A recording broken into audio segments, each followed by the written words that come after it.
Dallas police are no strangers to death, and Detective Gerald Robinson expected no surprises when he was called to examine a woman's corpse at 6 a.m. on Wednesday, November 12, 1980.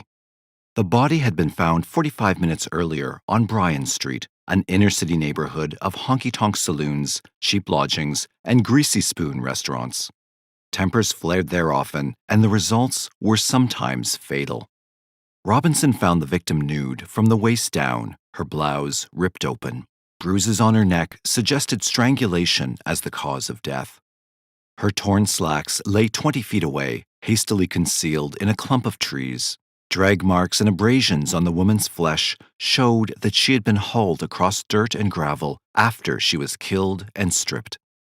A driver's license in the victim's pocket identified her as 32-year-old Wanda Faye Roberts, residing 5 blocks north of the site where she was found.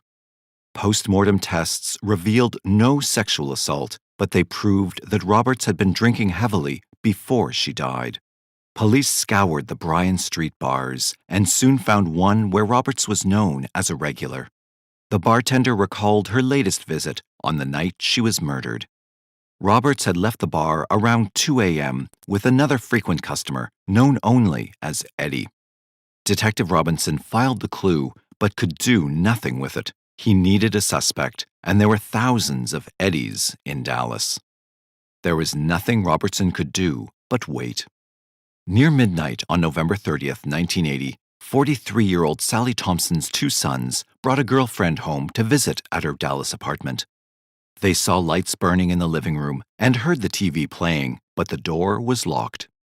Knocking and rattling the knob, they waited several minutes before a stranger opened the door. He was slender, of average height, with dark hair and a thin mustache. He reeked of whiskey and appeared disoriented, but he offered no resistance as the boys pushed past him. They found their mother lying on the floor, face down beside the couch, with her jeans and panties wadded around her ankles. Frightened now, the boys fled to a neighbor's apartment and summoned police. Officers found the stranger standing beside Thompson's corpse and took him into custody without resistance. The man identified himself as Carroll Edward Cole, residing 2 blocks from the Thompson apartment. When questioned, he recalled meeting Thompson at a nearby bar and accepting her invitation to come home for sex. Cole had been undressing her, he said, when Thompson suddenly collapsed. Paramedics on the scene found no signs of violence on her body, suggesting possible death from an overdose of alcohol or drugs. Cole was detained until a medical examiner completed the autopsy, listing Thompson's cause of death as indeterminate, and then he was released. Detective Robinson reviewed the Thompson file the next morning, noting that Cole's middle name might be shortened to Eddie by friends. He also noted that Cole's Lemon Avenue address was a halfway house for felons on parole, located within 2 miles of the Wanda Roberts murder scene. A call to the halfway house told Robinson that Cole had arrived in Dallas on April 8, 1980, 2 days after his release from a federal lockup for mail theft. After missing curfew several times, he had left the halfway house on November 3rd, but called back to negotiate a second chance on the night Wanda Roberts was murdered. A further background check on Cole revealed an extensive criminal record, including a 1967 Missouri conviction for felonious assault on an adolescent girl. That afternoon, Robinson led a team of plainclothes policemen to pick Cole up at his workplace, a Toys R Us warehouse. In custody, Cole repeated his story about Sally Thompson and admitted a casual acquaintance with Wanda Roberts. They had quarreled the night she died, Cole said, but he had no idea who had killed her. In the midst of the interview, Detective Robinson was called to visit the scene of an officer-involved shooting. As if disappointed by the interruption, Cole launched into a murder confession, describing the death of a woman he'd met in a Dallas saloon. It took several moments for Robinson to realize the details fit neither Sally Thompson's nor Wanda Roberts' murders. This one, apparently, had been committed on November 9th. A swift records check identified the victim as 52-year-old Dorothy King, found dead in her apartment on November 11, 1980. Again, the coroner had blamed her passing on an overdose of alcohol. Returning from that errand, Robinson decided to start from scratch. "Now let's talk about the girl in the bar," he began. "Tell me about her." Cole frowned and replied, "Which one?" Cole's litany of death consumed the afternoon and evening of December 1st, 1980. Detective Robinson took notes as the prisoner admitted strangling Dorothy King, Wanda Roberts, and Sally Thompson. In each case, the scenario was nearly identical: a barroom meeting, promises of sex, and Cole's hands clamped around a dying woman's neck. Nor were the Dallas murders isolated incidents. In fact, there had been 6 before them in the past 9 years. All drunken sluts, by Cole's account, all strangled. Some of them molested after death. In San Diego, he remembered 3 victims. The first was Essie Buck, a tavern owner, strangled, stripped, and dumped outside the city limits in May 1971. The second was Bonnie Sue O'Neill, a prostitute Cole strangled and discarded in the alley behind an appliance shop where he worked in August 1979. A month later, Cole's alcoholic wife, Diana, fell prey to his murderous rage, her body wrapped in blankets and hidden in a closet of their home while Eddie hit the road. Las Vegas was another city where Cole had spent considerable time, and he had claimed 2 victims there. Part-time prostitute Kathleen Blum was strangled and dumped in a residential neighborhood in May 1977. More than 2 years later, in November 1979, victim Marie Cushman had been left in the bed she shared briefly with Cole at the Casbah Hotel. The final victim on Cole's list was Myrlene Hamer, nicknamed Teepee for her Native American roots. Strangled and dumped in a field outside Casper, Wyoming, her body was recovered by authorities in August 1975. When he ran out of names, Cole was booked into Dallas City Jail on 3 counts of first-degree murder. Despite his confessions, however, Cole still presented a problem for prosecutors. Local medical examiners had missed the cause of death on 2 of his 3 victims, and San Diego authorities told the press Cole had killed no one at all in their city. Deputy Coroner Jay Johnson told reporters, "I don't believe there's anything to it," while Lieutenant John Gregory, chief of San Diego's homicide squad, held a similar view. "The coroner conducted thorough autopsies," Gregory declared, "and the man would have had to have been some sort of expert to have strangled these women without leaving any bruise marks." Meanwhile, Dallas psychiatrists examined Cole to learn if he was fit for trial.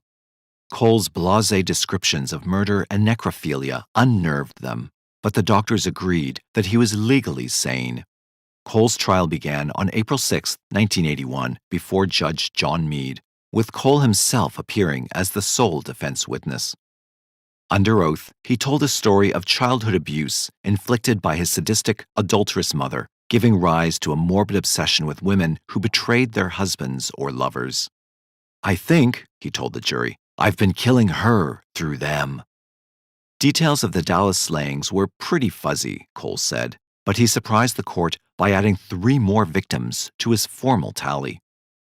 The new crimes included 2 more women killed in San Diego and a victim slain in Oklahoma City on Thanksgiving 1977.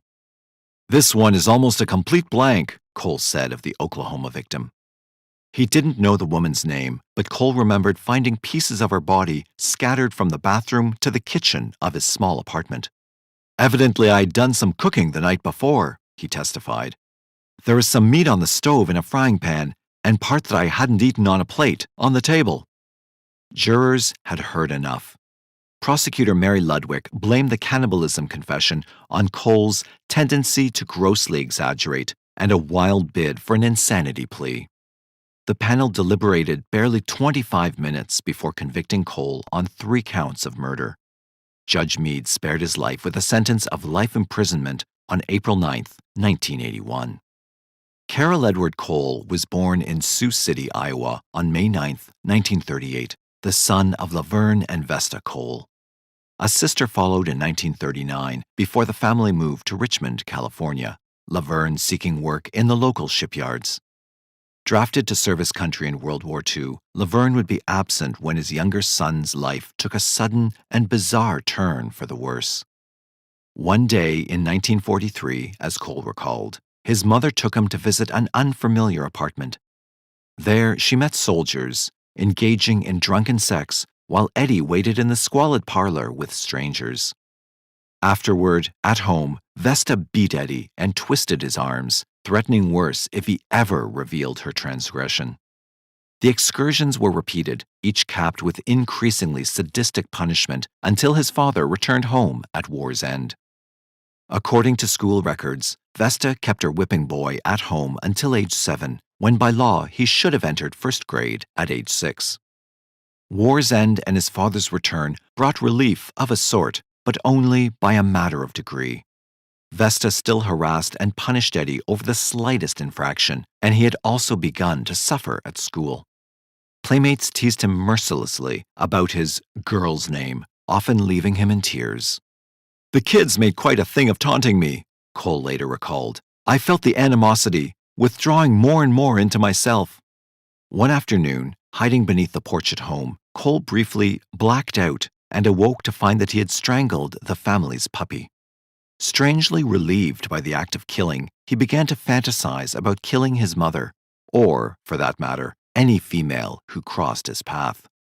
Despite those lethal daydreams, Cole's first murder victim would be male. The boy, an ass from school named Dwayne, was one of those who taunted Cole relentlessly about his name.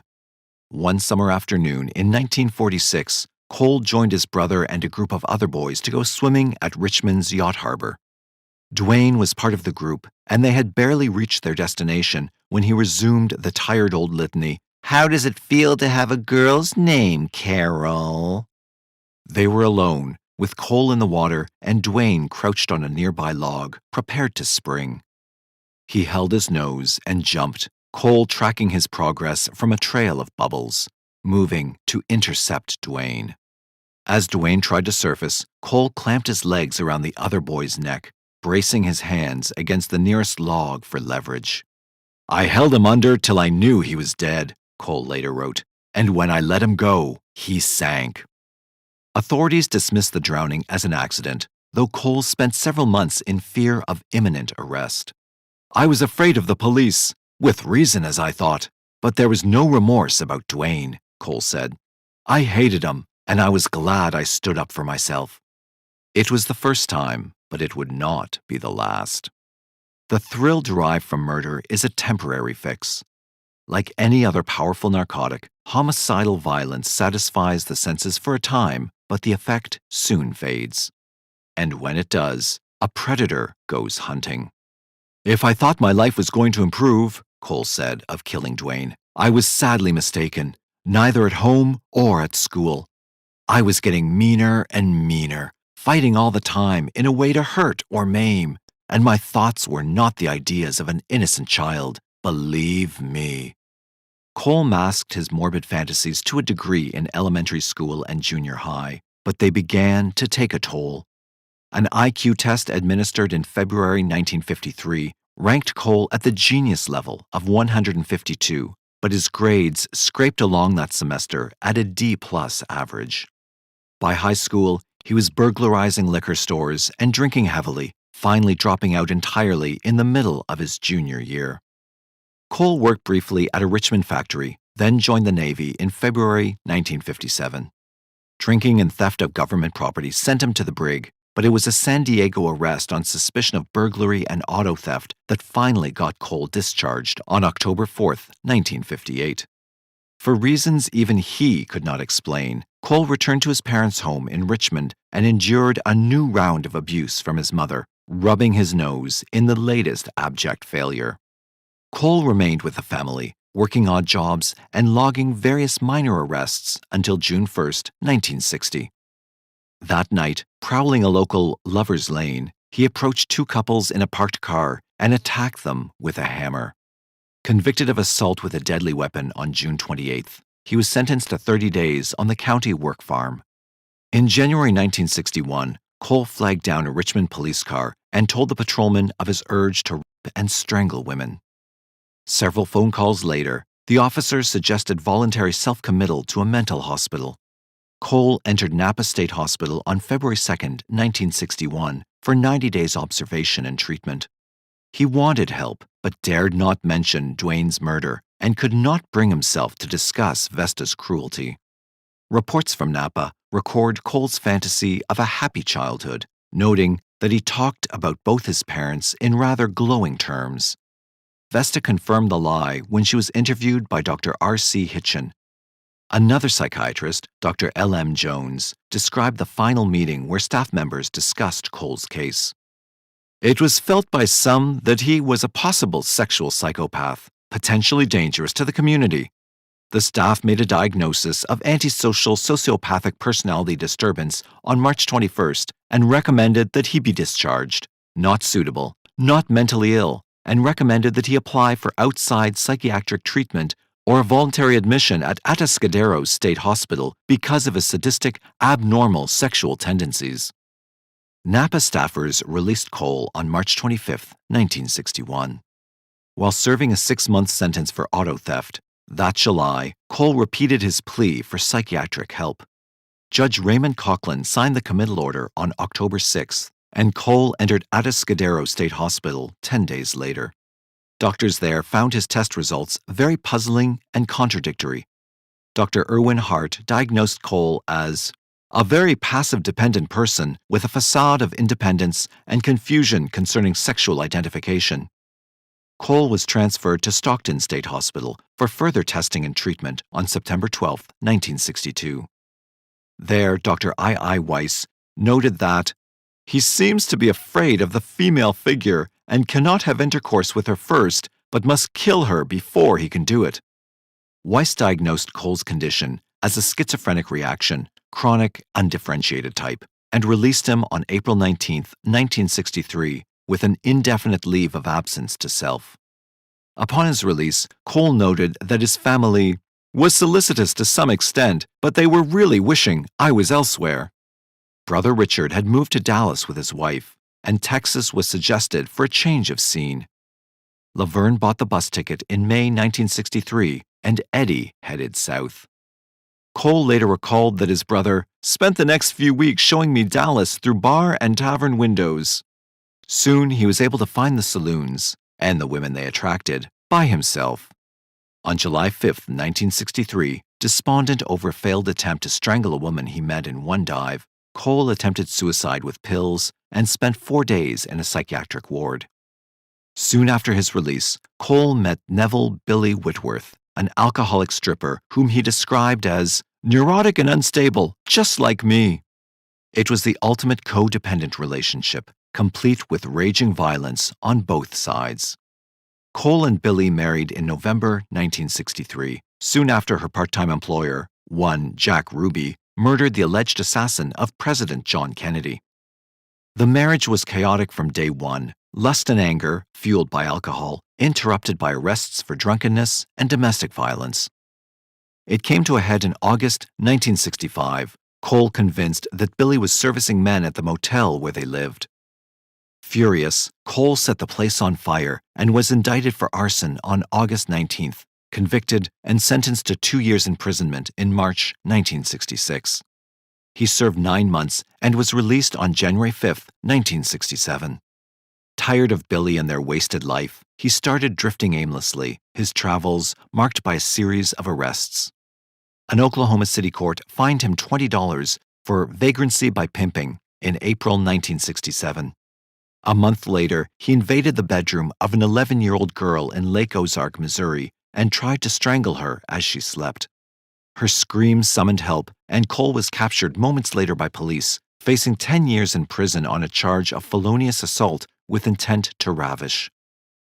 The public was so aroused, Cole recalled, that in another time frame I would doubtless have been taken out and lynched. Instead, he pled guilty to a reduced charge of assault with intent to kill and received a 5-year prison term. He was paroled on May 1, 1970, entirely unrepentant. If anything, he later admitted, I was worse. Cole drifted back to San Diego, then to Reno, Nevada. Twice he tried to strangle women he met in bars, but his victims escaped both times. On September 19, 1970, he surrendered to Reno police and confessed his urge to murder women. Detaining him on a charge of disorderly conduct, Cole was committed 4 days later to a state hospital at Sparks, Nevada. There, Dr. Felix Peebles diagnosed Cole as an antisocial personality with alcoholism, with a compulsion to strangle and rape pretty females.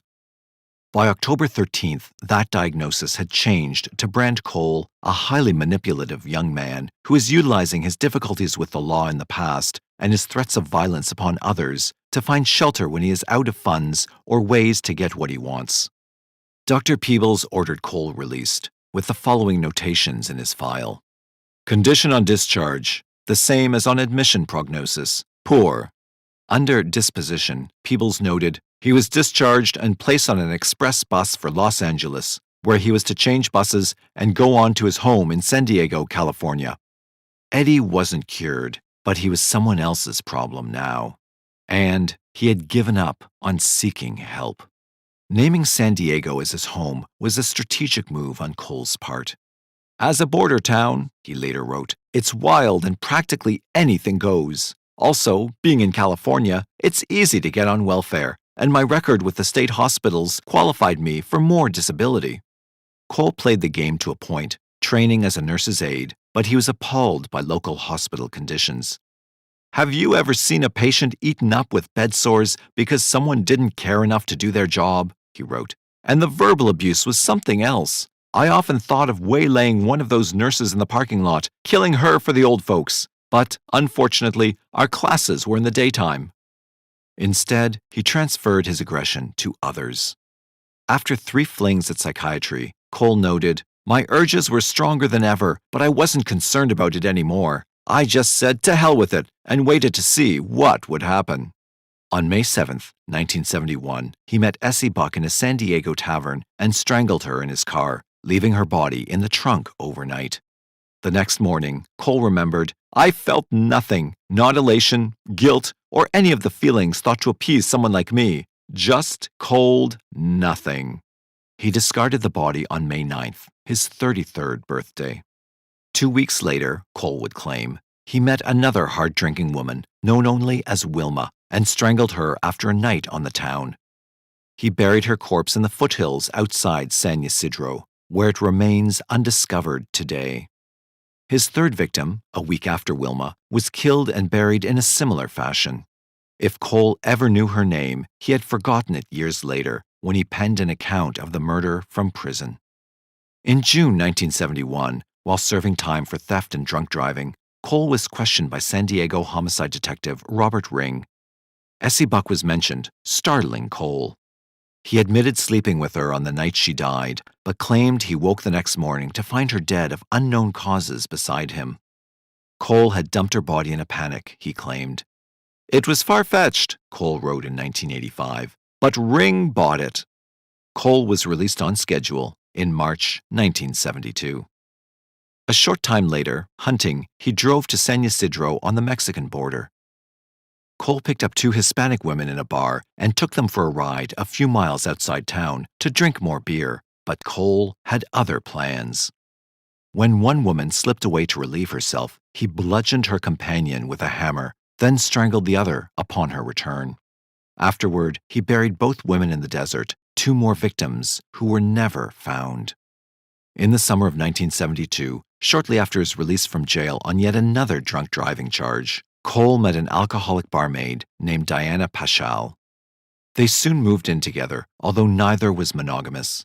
Diana's infidelity rankled, reviving memories of Cole's mother, but it did not stop him from proposing marriage in July 1973. The union was nearly as tempestuous as his first, and Cole celebrated their first anniversary by fleeing to Nevada with a girlfriend. Diana forgave him when Cole returned home a month later, in August 1974, and they agreed that no good would come of their relationship in San Diego. They picked Las Vegas on a whim and left to start a brand new life. For Cole, things were about to go from bad to worse. Nothing improved for Eddie and Diana in Las Vegas. They drank as much as ever, and both still had wandering eyes. Despite his ex-con status, Cole soon found a job transporting coins from the slot machines at McCarran Airport to downtown casinos. The lure of easy cash proved irresistible, and Cole soon fled with a day's receipts, leaving Diana behind as he set off on a rambling cross-country jaunt. While working oil rigs at Casper, Wyoming in August 1975, Cole met Marlene "Teepee" Hamer. He noted the wedding ring on her finger and Hamer's seeming disregard for what it meant. After hours of drinking, they went for a drive to find some privacy. Hamer had suggested sex, but Eddie wanted something else. He strangled her in the car, then left her on a grassy hillside, covered with an old sleeping bag. Her corpse was found by police on August 9th, and Cole left town the next day, heading west. Back in San Diego, Cole stayed briefly with Diana, then wound up in a local detox center after one of his drunken binges. Worse trouble followed when he stole a $1,500 government check from one of his fellow patients and tried to cash it for himself. Charged with mail theft in June 1976, he jumped bail but was soon recaptured and slapped with a new charge of unlawful flight. Conviction on both counts earned him a 1-year sentence in February 1977. Paroled in April, he fled back to Las Vegas, a federal fugitive. A month later, he strangled prostitute Kathleen Blum and dumped her body in a stranger's backyard, where police recovered it on May 14, 1977. Detectives had no leads in that case, and Cole stayed in town long enough to be jailed for car theft in North Las Vegas on July 19, 1977. Cole made bail, then skipped his September court date and made his way to Oklahoma City. Nevada authorities waited until December to swear out a warrant for Cole's arrest, too late to apprehend him or to stop him from killing again. On the night before Thanksgiving, sitting in an Oklahoma City topless bar, Cole met a woman who agreed to spend the night with him. "Somewhere in the middle of our lovemaking," he later wrote, "the booze kicked in, or else my mind went blank. I can't say which." He woke at sunrise on November 24th to find the woman dead in his bathtub, both feet and her right arm severed and missing. Cole found those remnants in his refrigerator, while a steak sliced from the corpse's buttocks lay in a skillet on the stove. Using kitchen knives and a hacksaw, he finished the dismemberment, placed her remains in plastic garbage bags, and drove them to the city dump, where they presumably were burned. That day, he later wrote, was something else. But it was not the end. From Oklahoma City, Carl drove to Texas and found work at Denver City. Unfortunately, the town was dry, but that didn't stop Cole from drinking whatever alcohol he could find. He was soon arrested for public drunkenness, and a fingerprint check revealed that he was wanted in California as a federal fugitive. 1 week later, Cole was headed back to San Diego, wearing chains. On March 8, 1978, Cole received a 6-month jail sentence plus 3 years probation contingent on full-time employment and participation in an alcoholic rehab program. North Las Vegas dismissed his bail-jumping charges on Cole's 40th birthday, and Cole was freed on June 16, 1978. Soon after his release, Cole reunited with Diana. "We got along fine," he later wrote, "but I was sleeping on the couch for several days until she finally invited me into the bedroom." Probation notwithstanding, Cole kept drinking and skated from one part-time job to another. He was jailed for drunkenness on October 25th, slapped with another probation violation, then released on a $2,000 bond. Police arrested him again on November 8th, but neglected to inform his probation officer. A federal hearing in March 1979 continued his probation, while Cole continued his drinking and trolling for victims. On August 27, 1979, Cole met Bonnie Sue O'Neill in a local bar and took her back to the appliance shop where he was temporarily employed. Years later, Cole recalled their tryst as a night to end all screwing, but it ended when O'Neill mentioned a need to phone her husband. Cole strangled her on the spot and dumped her body out back, throwing her clothes into a nearby garbage bin. Speaking in 1985, Cole and his former employers agreed the police on the case never came to the shop or questioned any of the staff. Cole's marriage was on its last legs by that time. On September 17, 1979, he strangled Diana at home, wrapping her body in blankets, and stowed it in a closet. A neighbor called police 8 days later to report Cole scrabbling around beneath his house. Patrolmen found him in the crawlspace, working on a grave-sized excavation, and they drove him to the local detox center. By the time he was released the next morning, Cole's mother-in-law had found Diana's corpse, and the house was crawling with police. But he eluded them and caught a bus to Las Vegas. In fact, he had nothing to fear from San Diego authorities. Autopsy results pegged Diana's blood alcohol level at 4 times the legal limit, and her death was attributed to alcohol poisoning. The only person looking for Cole so far was his federal probation officer. A bench warrant for his request was issued on September 27, 1979. In Las Vegas, Cole found work as a truck driver for a religious charity, picking up donations of clothing and other second-hand items. Newly single, he began dating a female co-worker, and while the relationship led to his 3rd marriage, it never prevented Cole from picking up women in bars. One of them was Marie Cushman, who accompanied Cole to the Casbah Hotel on November 3, 1979. He killed her there and left her body in the room to be discovered by a maid the next morning. Curiously, an article in the Las Vegas Review-Journal described 2 suspects in Cushman's murder. One was an unidentified 50-year-old man, 5'2", with gray hair. The other, described by a Casbah desk clerk, was an Indian in his 30s, about 6 feet tall, with short, wavy black hair, driving a Chevrolet with California license plates. Neither bore any resemblance to Cole, and the false leads left police stymied. Married in Las Vegas on December 16, 1979, Cole took his bride to Texas for a long-term honeymoon. He was stopped for driving without a valid license in early January 1980 and might have escaped with a warning, but a computer name check turned up the federal bench warrant. Held as a persistent violator of probation, he wound up in Springfield, Missouri, at the Medical Center for Federal Prisoners. In August 1980, Dr. A.E. Miller filed the following report. There's no evidence of psychosis or neurosis in Mr. Cole. Diagnostically, he may be described as a character disorder. It is unlikely that major personality changes will occur. He does not appear motivated for any sort of treatment at this time. Despite that judgment, Cole was released on October 4, 1980, and bussed off to Dallas, where he would murder 3 more women by November 30th.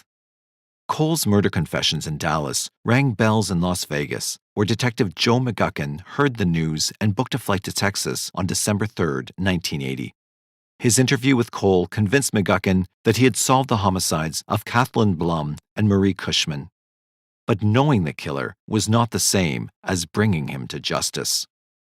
Texas had Cole on ice for a 25-year minimum, making it doubtful that he would ever face trial in Nevada, unless Cole himself collaborated in the effort. Eddie, meanwhile, had other plans. In November 1982, after nearly 2 years inside, he began plotting an unscheduled exit from the Texas State Prison at Huntsville. By now, he later wrote, escape was my only thought, and I began to put an elaborate plan in effect. He stole food coloring to dye his white prison uniform a less conspicuous hue, and Tabasco sauce for his shoes to throw tracking dogs off the scent. Angling for a transfer to the prison's garden crew, he planned to overpower a guard, take his weapon, and run as if his life depended on it, which it might, considering the temper of his guards. Then, on the eve of his planned escape, Cole was injured in a prison woodshop accident and transferred to a new facility, his plans all gone for nothing. In January 1984, Cole received a letter from California advising him of his mother's death. A month later, on February 15th, Nevada authorities formally announced their intent to extradite Cole and try him on capital murder charges. Cole waived extradition on March 30th, 1984, and Las Vegas detectives were sent to fetch him on April 9th. In lieu of escape, Cole had decided he would rather die. Nevada prosecutors were anxious to oblige. A psychiatrist examined Cole in May 1984 and 2 more in July. All agreed that he was sane and competent for trial. On August 16th, Cole appeared before Judge Myron Leavitt, and pled guilty on 2 counts of first-degree murder. Attorney Tom Bittaker, appointed as standby counsel over Cole's objections, protested Cole's attempt to commit legal suicide. In fact, Bittaker argued, Cole had no right to determine his own punishment and thereby undermine the integrity of the court. For the good of society at large, Bittaker said, he should be granted leave to search for mitigating circumstances. Cole had a simpler, more direct perspective. I believe in capital punishment, he declared. I don't see where Bittaker is going to come up with this stuff, because there's nothing good about me. Cole's penalty hearing convened on April 12, 1984, before a panel of 3 judges. Judge Leavitt was joined for the occasion by colleagues Richard Legarza and Norman Robinson. District Attorney Dan Seaton called as witnesses detectives from Las Vegas, Dallas, Missouri, and Wyoming to confirm Cole's admissions of serial murder. 2 officers from San Diego also testified, but their confused descriptions of the several cases in their city added nothing to the presentation. Cole capped the testimony with his own on October 12th, reminding the judges that, within about 5 more years, I'll be eligible for parole in Texas, which was false. And, if not that, I got very ample chances to escape from the Texas Department of Corrections. The panel took Cole at his word and sentenced him to die for Marie Cushman's murder. The execution was barred in Kathleen Blum's death, since Nevada had no death penalty in May 1977. It hardly mattered, though. In Cole's case, 1 death sentence was enough. In September 1978, Rodney Alcala was a winning contestant on Chuck Barris's The Dating Game. Barris would later claim the show was a front for his work with the CIA. Alcala's tale is at least as lurid. The game show had recently been revamped to be more suggestive. It was as corny as ever. Alcala, with his long hair, leisure suit, gold chain, earrings, and pushy charms, fit the part perfectly. The episode introduced him to Bachelorette Cheryl Bradshaw as a successful photographer who got his start at the age of 13 when his father found him in the darkroom, fully developed. The host told Bradshaw that Alcala, from Los Angeles, was into skydiving and motorcycling. Alcala managed to be somewhat less awkward than his 2 competitors. Bradshaw, a teacher from Phoenix, Arizona, asked the 3 bachelors, hidden from her view behind a screen, to describe themselves. I'm serving you for dinner. What are you called and what do you look like? I'm called the Banana, and I look really good, the lean Alcala confidently told her. Peel me. Intrigued, Bradshaw then asked him to pretend to audition for her drama class. She suggested he take the part of a dirty old man. As a convicted sex offender, it was something he had some experience with already, so he just growled, "Come on over here." Somehow, his come-ons worked, and the lucky pair won tennis lessons and a trip to Magic Mountain, one of the Los Angeles area's local amusement parks. But after talking to Alcala backstage, Bradshaw wisely decided that Alcala was less a swinging single than simply creepy. She never did accompany him on that date. More than 20 years later, Alcala would point to a tape of that dating game episode as proof that he'd already owned the pair of gold ball earrings that prosecutors would contend he was keeping as a trophy of his kills, along with a collection of photographs of his sexual assault and murder victims and targets. In January 2010, Rodney James Alcala started his 3rd trial for the 1979 murder of a 12-year-old girl from Huntington Beach, California, Robin Samso. The courts had thrown out his 2 previous convictions on technicalities. Thanks to developments in DNA and blood evidence technology, in the 2010 trial, prosecutors would also charge him with the assaults and death of Jill Barcombe, Georgia Wickstead, Charlotte Lamb, and Jill Parenteau. He'd already been convicted of 2 sex crimes, and New York detectives now believe he also killed 2 women in Manhattan during the 70s. James Alcala was born in San Antonio, Texas in 1943. By the time he was 12, he and his mother and sisters were living in suburban Los Angeles. His father had run off. Alcala joined the Army when he was 17 and served as an Army clerk, but he only lasted a few years. In 1964, he had a nervous breakdown.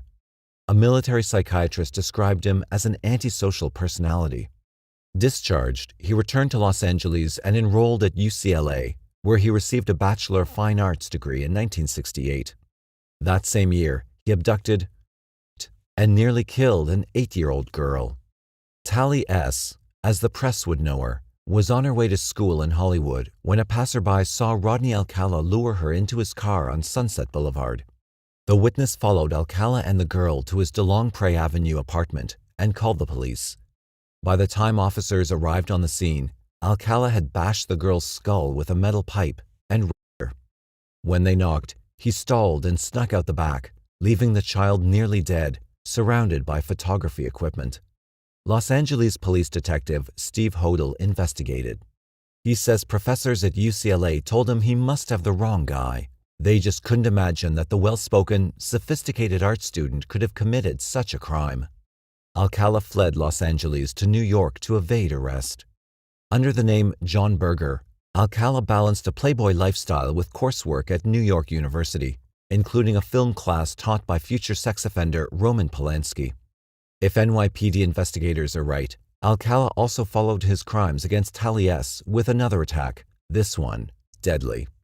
On June 12, 1971, someone raped Cornelia Michael Crilly and strangled her with her own nylon stockings, leaving her dead in her apartment at 427 East 83rd Street. The 23-year-old TWA flight attendant had just moved to the block, back then famous among Manhattan singles for its unusually high concentration of stewardesses and secretaries. Perhaps it struck the attacker as a fertile hunting ground.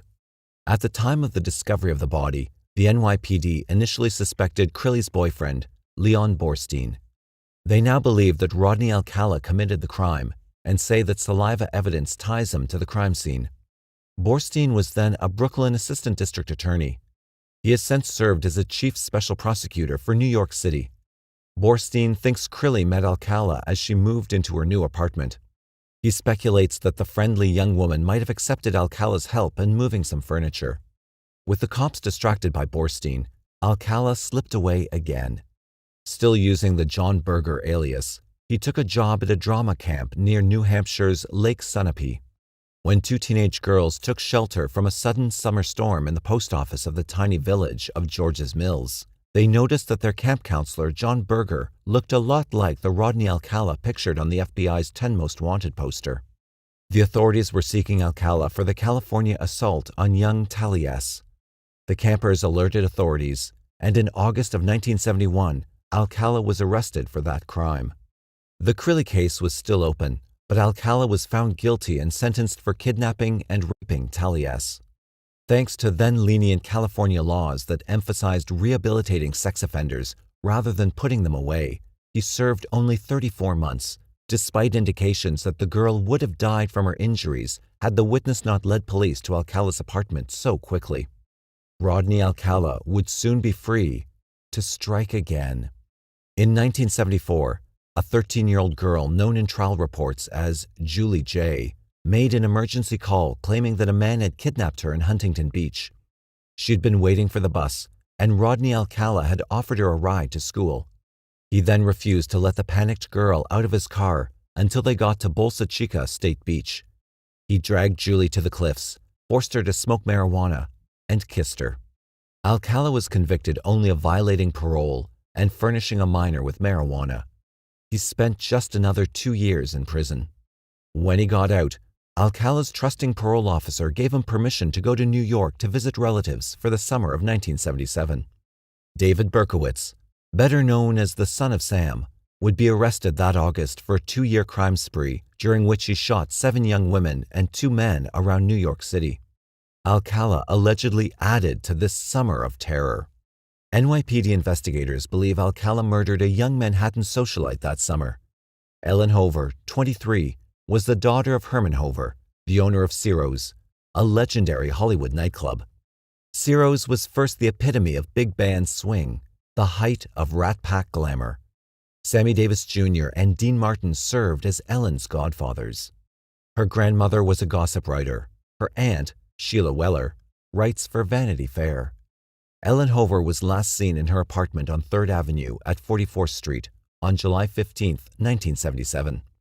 Her datebook showed that she had an appointment to meet with one John Berger that same day.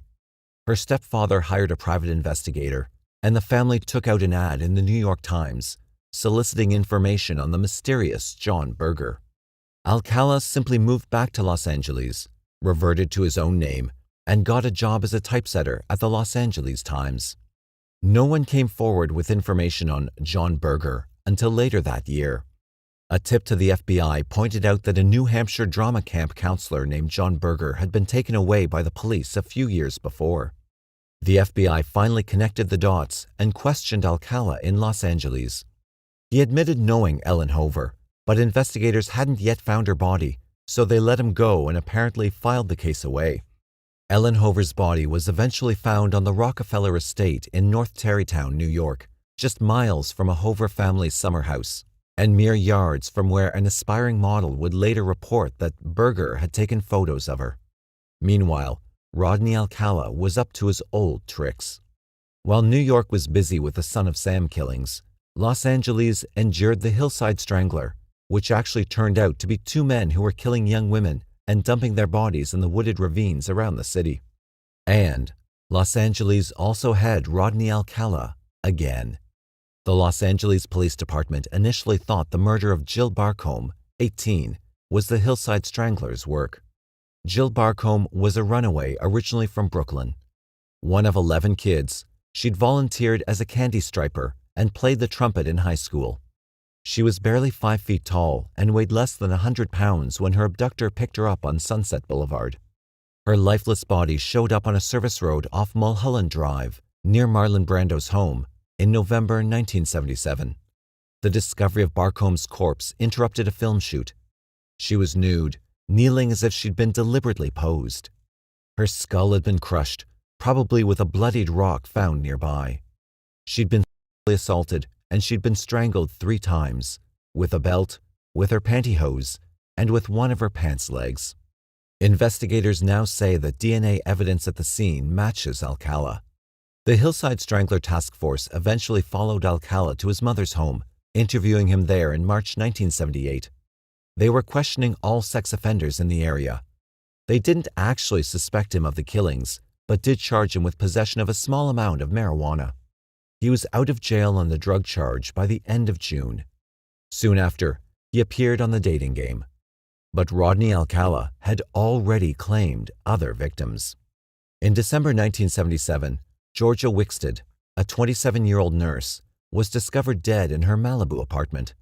This was just a month after Jill Barcombe's murder, and a mere few days after the FBI had questioned Rodney Alcala regarding Ellen Hover's death in New York earlier that year.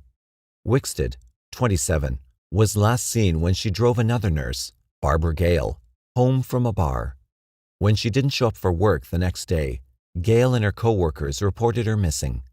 Police arrived at Wickstead's apartment to find signs of forced entry. Wickstead was posed naked on her bedroom floor, strangled with her nylons. She'd been assaulted, and her skull had been bashed in, apparently with a nearby hammer. Prosecutors now say DNA evidence and a handprint found at the scene match Alcala's. Rodney Alcala's crimes seemed to have been falling into a pattern, but no one saw it at the time. In June 1978, Charlotte Lamb, a 32-year-old legal secretary from Santa Monica, was found dead under similar circumstances in the laundry room of the apartment complex where she was living in El Segundo. She'd been assaulted, beaten, and strangled with a shoelace, and was posed with her hands behind her back. DNA at the scene would once again turn out to match that of Rodney Alcala, and DNA on a pair of earrings found in his storage locker after Robin Samso's murder would eventually prove to match Lamb's DNA. Alcala had been interviewed by the Hillside Strangler Task Force in conjunction with Jill Barcombe's death just weeks before he allegedly raped and killed Lamb. There would be more. In February 1979, Rodney Alcala later confessed, he picked up a 15-year-old hitchhiker in Riverside County. He drove Monique H. to his apartment, and they engaged in intercourse, supposedly with her consent. In the morning, they drove to the mountains. Alcala took nude photos of her, as well as several of the two of them simulating sex acts. But he scared her. She screamed and tried to get away. He tied her up, beat, and raped her. In his confession, he would claim that it hadn't been planned and that things had gone wrong. He'd lost control of the situation. He drove her back to Riverside. From a motel, she called the police to report the rape and kidnapping. Rodney Alcala's mother posted bail, and he would strike again. In June 1979, Jill Parenteau, a 21-year-old computer key punch operator, left work early to go to a baseball game. When she didn't make it to work the next day, police went to her Burbank apartment to investigate. They once again found a scene of forced entry and a woman dead. Parenteau was dead, naked on her bathroom floor. She was posed with pillows under her shoulders. She'd been assaulted, beaten, and strangled. Her killer cut himself crawling in a window. Blood evidence matching that of 3% of the population did not rule out or confirm Rodney Alcala as the perpetrator. Parenteau's friend, Catherine Bryant, testified that she and Parenteau had met Alcala at a club several times. The same month that Jill Parenteau was raped and murdered, Alcala allegedly killed an underage girl. On June 20, 1979, Robin Samsoe, a 12-year-old Huntington Beach girl, was on her way to ballet class. She was late, so she'd borrowed her best friend's yellow Schwinn bicycle. She and the bicycle disappeared that day. Her decomposing body was later found in the foothills of the Sierra Madres. Earlier, neighbor Jackie Young had chased a strange man away from Robin Samsoe and her friend, Bridget Wilvert, when they were playing along Huntington Beach's low cliffs. According to Young, the man was trying to get little girls in swimsuits to let him photograph them. Young and Wilvert would later provide police with information that helped them produce a sketch that a parole officer would recognize as Rodney Alcala. Tony Esparza, 15, and Joanne Murchland, 14, would later testify that on June 19th at the same beach, a man fitting Alcala's description had offered them marijuana and begged to take their photos for a bikini contest. Several other witnesses, including Lorraine Wirtz and Patty Elmendorf, said that Alcala had accosted them on June 20th. Esparza and Murchland came forward when they saw Alcala on the news. Wirtz was contacted after police found a photo of Wirtz in Alcala's Seattle storage locker. Dana Crappa, then working as a ranger in the Los Angeles National Forest, had testified that she saw a man trying to lead a girl down to a stream the same day that Robin Samsoe disappeared. She says he was driving a Datsun F10, which was the make and model that Alcala owned in 1979. 12 days after Samsoe's disappearance, William Popke, another U.S. Parks Ranger, found Robin Samsoe's decomposing remains. He initially assumed they were deer bones and tossed one to Crappa. Robin's left foot and portions of her hands were missing, and her skull had been separated from her neck.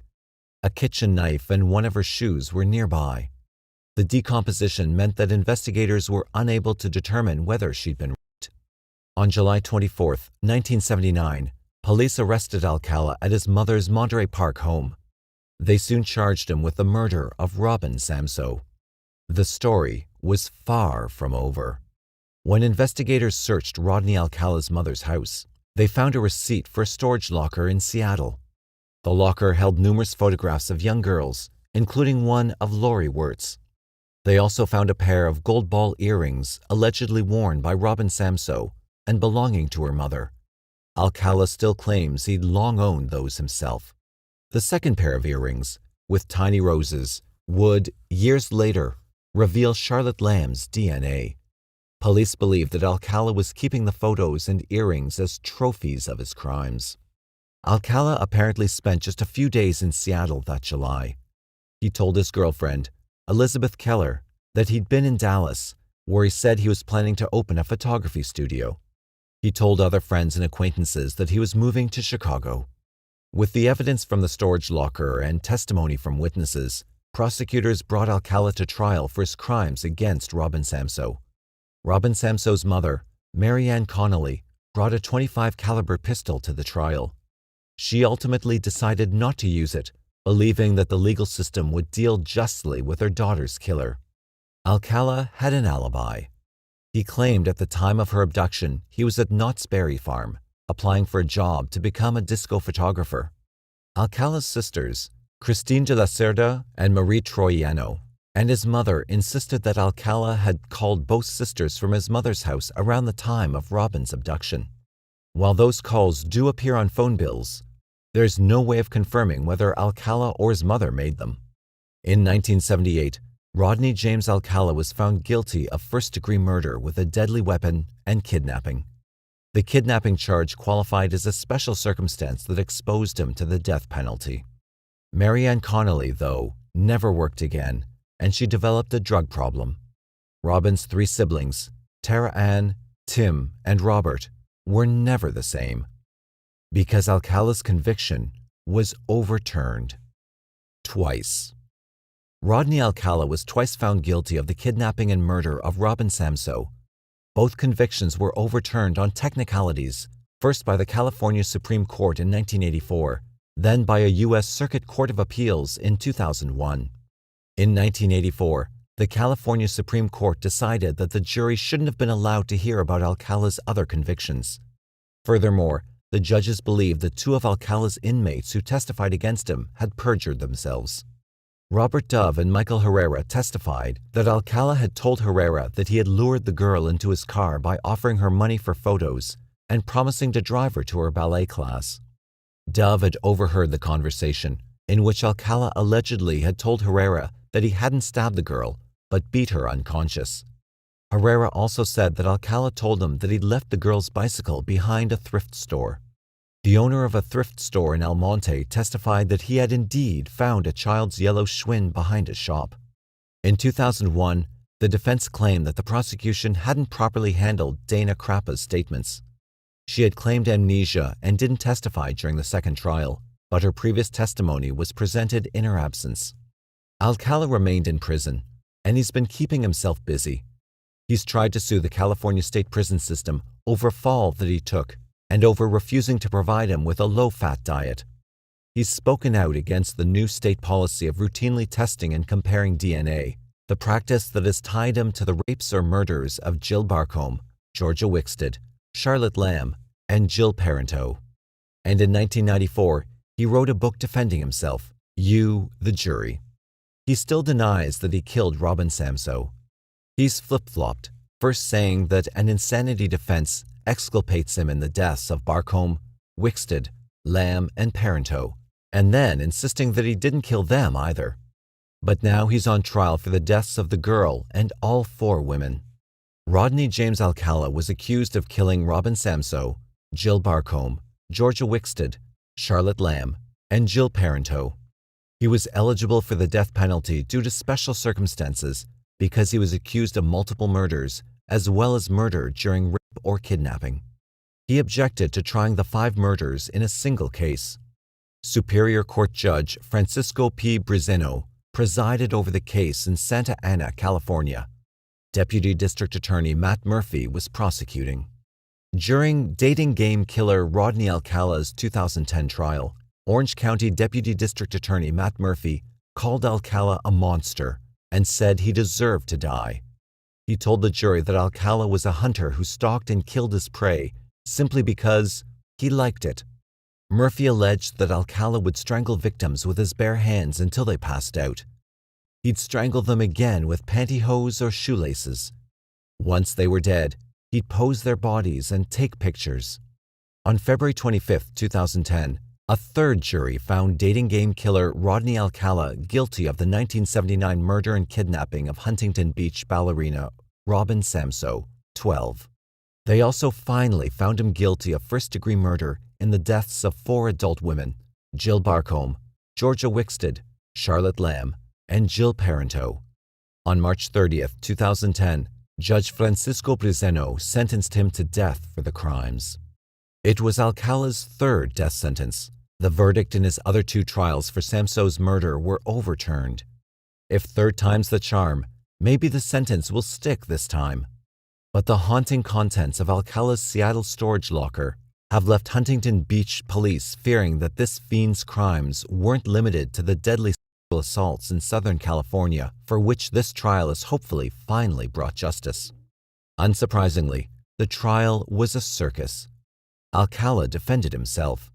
Judge Brizeno had to speak privately with Alcala numerous times throughout the proceedings to explain basic legal terms to him and to curb the 66-year-old's theatrics.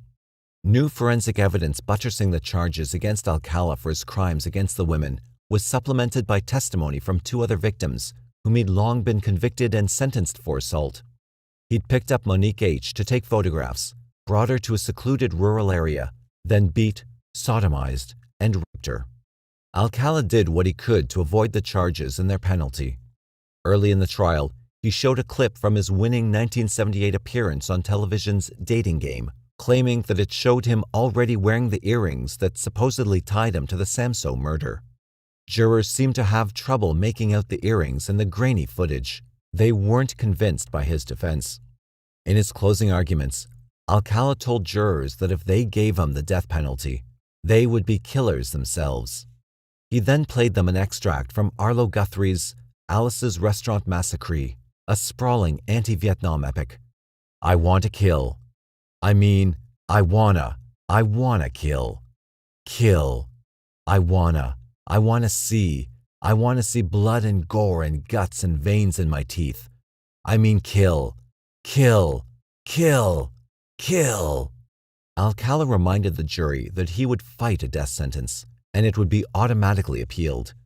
He suggested that a life sentence would be easiest for everyone. The families of the victims spoke at the sentencing. In 2005, Jill Barcomb's brother Bruce had sent Alcala a present, a copy of Out of the Shadows, a book on sex addiction. With the book, he had sent a letter in which he begged Alcala to spare the families the pain of a trial and confess to any murders he'd committed. Clearly, Bruce Barcombe hadn't persuaded this brutal killer to come clean. After Alcala was convicted, Huntington Beach detectives released photos from the Shoreline, Washington storage locker where Alcala had squirreled away trophies from his attacks, including photos of many of his victims, as well as earrings that linked him to Robin Samso and Charlotte Lamb. The suburban Seattle locker also held hundreds of photos of women and children, both boys and girls, often at the beach or park, sometimes nude. Some of these photos had addresses scrawled on the back. Police have tracked down those families and were able to confirm that their loved ones were still alive. Authorities continue to hope people who recognize the other photographs will come forward. Seattle police requested DNA samples so they can determine whether Alcala was behind the deaths of 2 teenagers killed in Seattle in the 1970s. Antoinette Whitaker, 13, was found dead in a vacant lot in northeast Seattle's Lake City in July 1977. Joyce Gaunt, 17, was found dead in South Seattle's Seward Park in February 1978. Whitaker had not been assaulted, but the developmentally disabled Gaunt had been. Detectives have requested a DNA comparison to see whether Alcala is a match. The King County Sheriff's Office was also looking into whether Alcala may have been responsible for deaths in the surrounding area, including that of Cherry Greenman, who disappeared from Waterville, Washington at the age of 19 in 1976. Just as the Los Angeles Police Department originally attributed Jill Barcomb's death to the Hillside Strangler, authorities at one time had looked for a link between Greenman and the Green River Killer. New Hampshire investigators are looking into whether Alcala may have been responsible for any crimes when he worked, as John Berger, as a camp counselor in the area between 1969 and 1971. Rodney Alcala also remains a person of interest in the deaths of heiress Ellen Hover and TWA stewardess Cornelia Michael Crilly in New York in the 1970s. In March 2010, the Huntington Beach, California and New York City police departments released 120 of Alcala's photographs and sought the public's help in identifying them in the hopes of determining if any of the women and children he photographed were additional victims. Approximately 900 additional photos could not be made public, police said, because they were too sexually explicit. In the first few weeks, police reported that approximately 21 women had come forward to identify themselves, and at least 6 families said they believed they recognized loved ones who disappeared years ago and were never found. None of the photos was unequivocally connected to a missing person case or unsolved murder until 2013, when a family member recognized the photo of Christine Thornton, 28, whose body was found in Wyoming in 1982. As of July 2021, 110 of the original photos remain posted online, and police continue to solicit the public's help with further identifications. In September 2016, Alcala was charged with the murder of 28-year-old Christine Ruth Thornton, who disappeared in 1977. In 2013, a relative recognized her as the subject of one of Alcala's photos, made public by Huntington Beach PD and NYPD. Her body was found in Sweetwater County, Wyoming, in 1982, but was not identified until 2015, when DNA supplied by Thornton's relatives matched tissue samples from her remains. Alcala admitted taking the photo, but not to killing the woman, who was approximately 6 months pregnant at the time of her death. Thornton is the first alleged murder victim linked to the Alcala photos made public in 2010. The 73-year-old Alcala was reportedly too ill to make the journey from California to Wyoming to stand trial on the new charges. Alcala died of unspecified natural causes in Corcoran, California, on July 24, 2021, at the age of 77. Southern California has something for everyone. The year-round temperate climate is a boon to agriculture, industry, and tourism. Mountains and deserts beckon hikers, while beaches lure surfers and sunbathers. Farms and citrus groves employ underpaid migrant workers from Mexico. Tourists head south, seeking adventure in the streets of Tijuana, Tecate, and Mexicali. The Hollywood Dream Factory devours wannabe stars. Money leaves a trail of stench on Rodeo Drive. The darker side, of course, is unmentioned in the guidebooks and brochures. As always, crime goes hand in hand with affluence. Drugs flow across the border.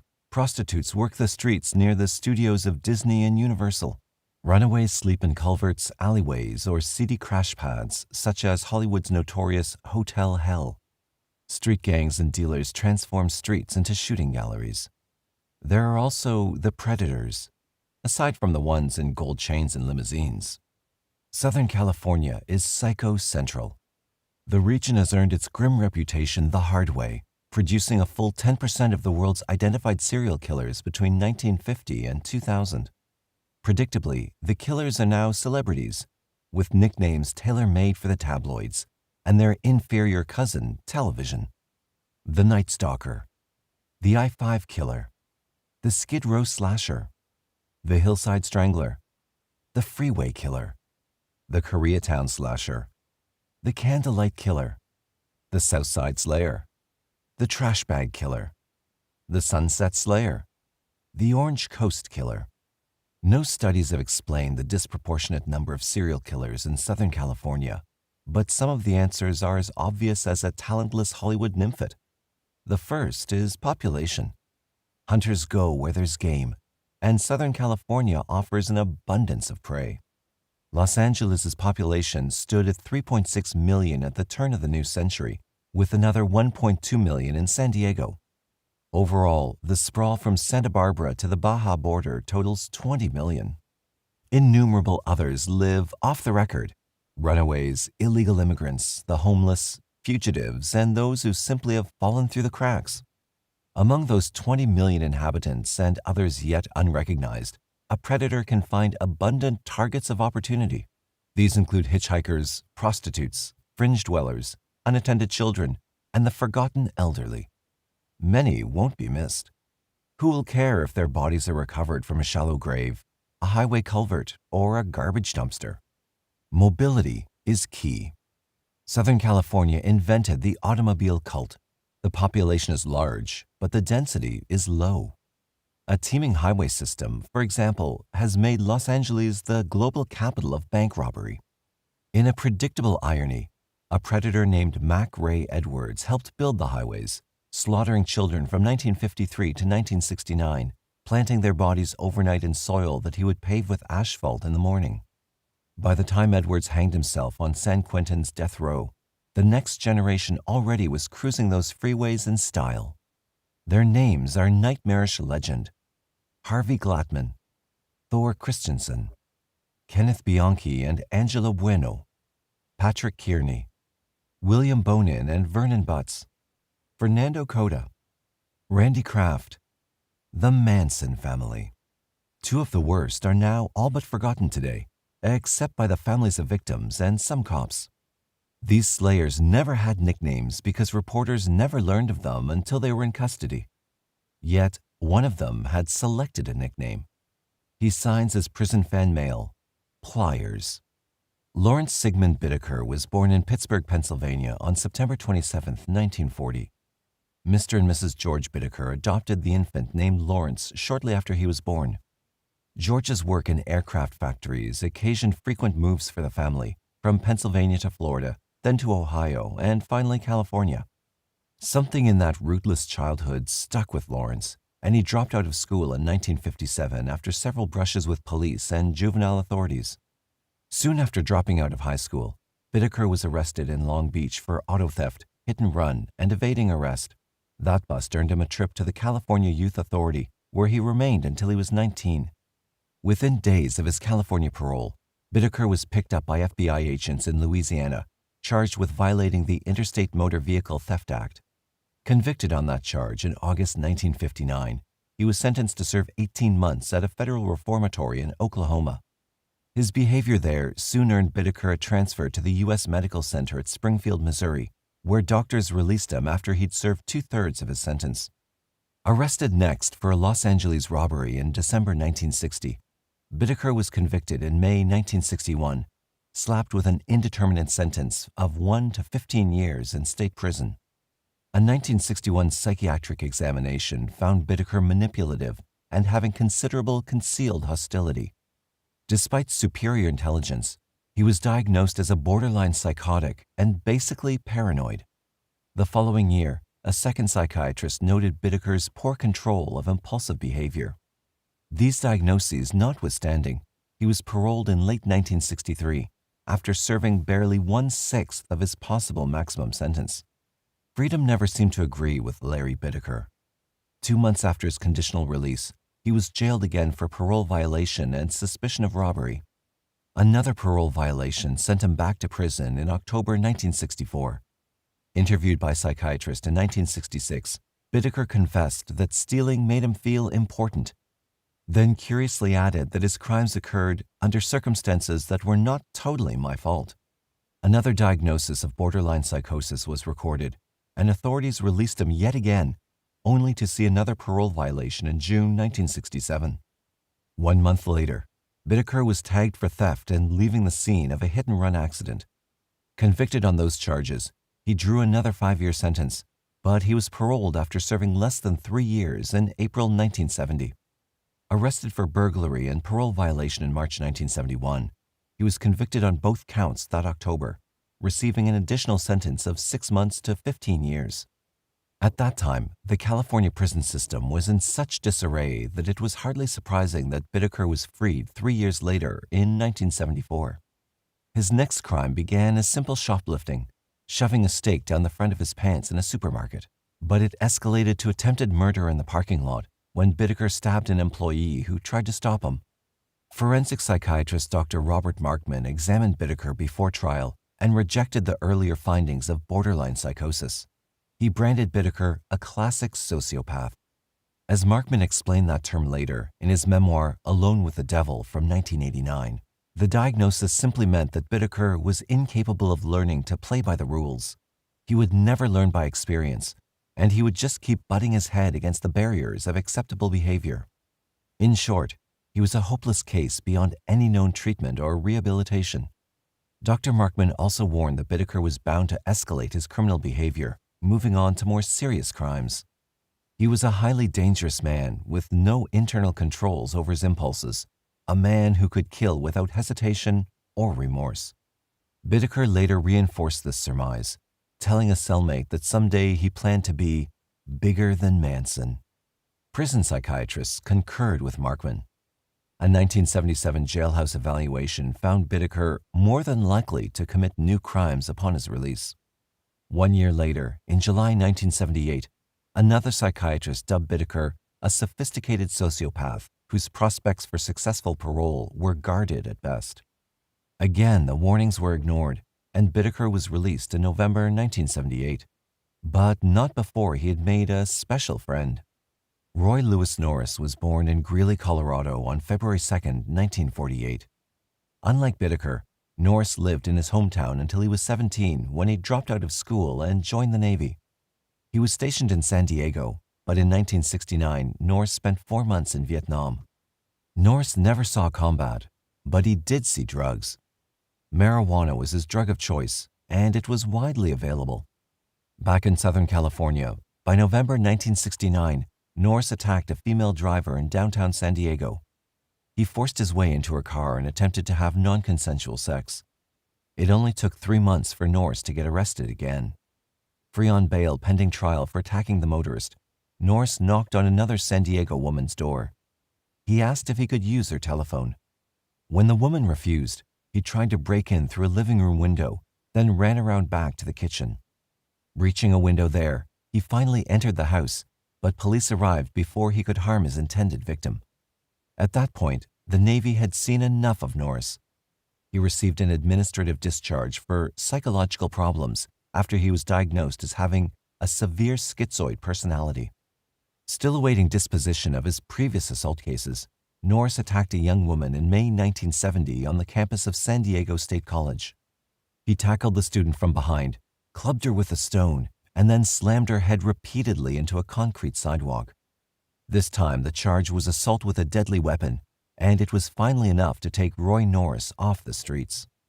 He was confined to a Atascadero State Hospital as a mentally disordered sex offender. He spent 5 years there before being released on probation. Officially, he was described as someone who would bring no further danger to others. Norris proved the prediction wrong 3 months later in Redondo Beach. Cruising the streets on a motorcycle, he spied a 27-year-old woman walking home from a restaurant after a quarrel with her boyfriend. Norris stopped to offer her a ride, which she declined. Undeterred by the rejection, Norris leapt off his bike and attacked the woman, strangling her into semi-consciousness with her own scarf. Dazed, she did not resist as Norris dragged her behind a nearby hedge and had non-consensual sex with her. Police were unable to act because of her vague description of her attacker. But 1 month later, the woman saw Norris again. She memorized his license number. Convicted of non-consensual sex, Norris was shipped to the California Men's Colony at San Luis Obispo. It could have been worse. The colony is easy time as California prisons go, a cakewalk compared to Soledad, Folsom, or San Quentin. Norris also met a friend at the colony who would change his life.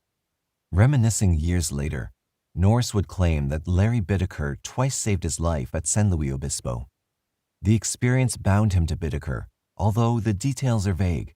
The prison code demanded that Norris follow any plan Bittaker devised, no matter how bizarre.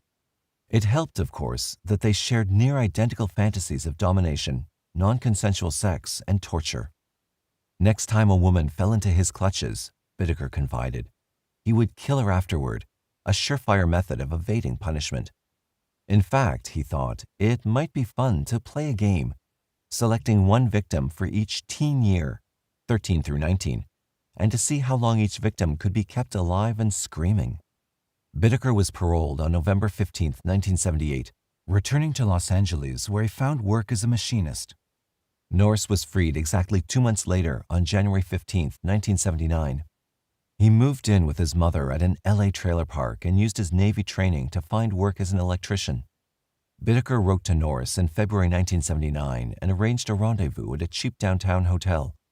Over drinks, they renewed their prison friendship and repeated their dark desires. Spring was coming to the Southland. It was nearly hunting season. As a first step toward fulfilling his vision, Bittaker purchased a silver 1977 GMC cargo van. The van had its advantages. There were no side windows to worry about, and there was a large sliding door on the passenger side. If their intended victims spurned the offer of a ride, Bittaker reasoned, they could pull up real close and not have to open the doors all the way to snatch someone from the sidewalk. Larry named the van Murder Mac. From February to June 1979, Bittaker and Norris cruised up and down the Pacific Coast Highway. They stopped at beaches, flirted with girls, and often took their photos. Norris later estimated that they picked up 20 prospects without harming one, and his estimate may have been low. Detectives later counted some 500 photos of smiling young women among Bittaker's belongings. Most were never identified. They were test runs, Norris later explained. The non-consensual sex and murder could wait until they found the perfect isolated spot to take their victims. Sometime in late April, cruising aimlessly, the hunters found a remote fire road in the San Gabriel Mountains overlooking Glendora. A padlocked gate barred access, but Bittaker smashed the lock with a crowbar. They were in. Now all they needed was a girl. They found her on June 24, 1979. Bittaker would later tell police that the day started innocently enough. He spent the night in Murder Mac, parked outside the trailer Ray Norris shared with his mother.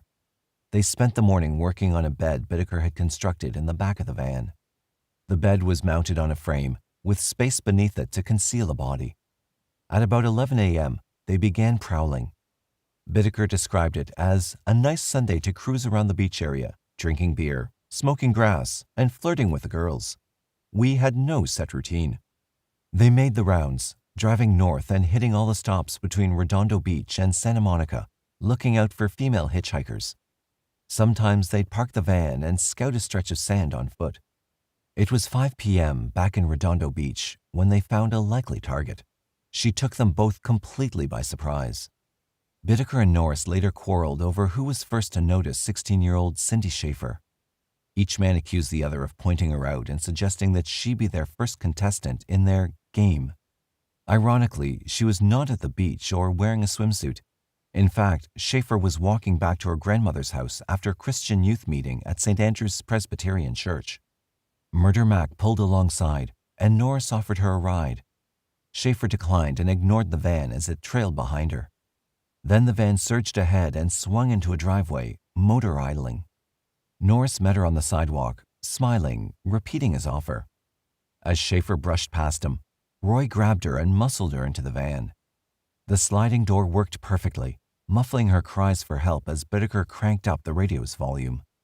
Norris grappled with Schaefer and then sealed her lips with duct tape. He also bound her wrists and ankles. One shoe was left behind on the sidewalk as Murder Max sped away. In his prison-penned memoirs, Bittaker later recalled that, throughout the whole experience, Cindy displayed a magnificent state of self-control and composed acceptance of the conditions and facts over which she had no control. She shed no tears, offered no resistance, and expressed no great concern for her safety. I guess she knew what was coming. Or perhaps Bittaker simply lied. He drove to the mountain fire road and parked out of sight from the highway.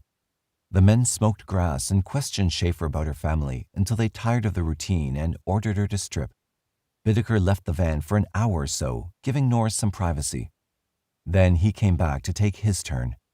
In custody, months later, each accused the other of insisting that Schaefer die. Norris first tried to strangle Schaefer, but he bungled the job. He left to vomit in the weeds. When he returned, Norris said, Bittaker was choking Schaefer, but her body was still jerking, alive to some degree, breathing or trying to breathe. Bittaker then handed Norris a wire coat hanger, and they twisted it around her neck, tightening the makeshift garrote with a vice grip pliers. Norris recalled that Schaefer convulsed for 15 seconds or so, and that was it. She just died. Wrapping the body in a plastic shower curtain, Bittaker and Norris drove back along the fire road until they found a deep canyon. They lifted Schaefer's body from the van and heaved her into the chasm. Bittaker said the desert scavengers would clean up after them. The exhausted friends agreed that it had been nearly perfect, but something was missing. Next time, they would keep a trophy of the hunt. Bittaker and Norris went hunting again on Sunday, July 8, 1979. They saw a likely prospect in early afternoon, thumbing rides across Pacific Coast Highway, but the driver of a white convertible pulled in ahead of them and plucked her from the roadside. Norris grumbled over their bad luck, but Bittaker counseled patience. They'd follow the convertible for a while and see where the hitchhiker was dropped off. Their patience was soon rewarded. The convertible's driver signaled for a ramp exit ahead, braking first to deposit his passenger on the berm. She stuck a thumb out, waiting for the next ride. Meanwhile, Norris left Murder Mac's passenger seat and threw himself under the raised bed in the back.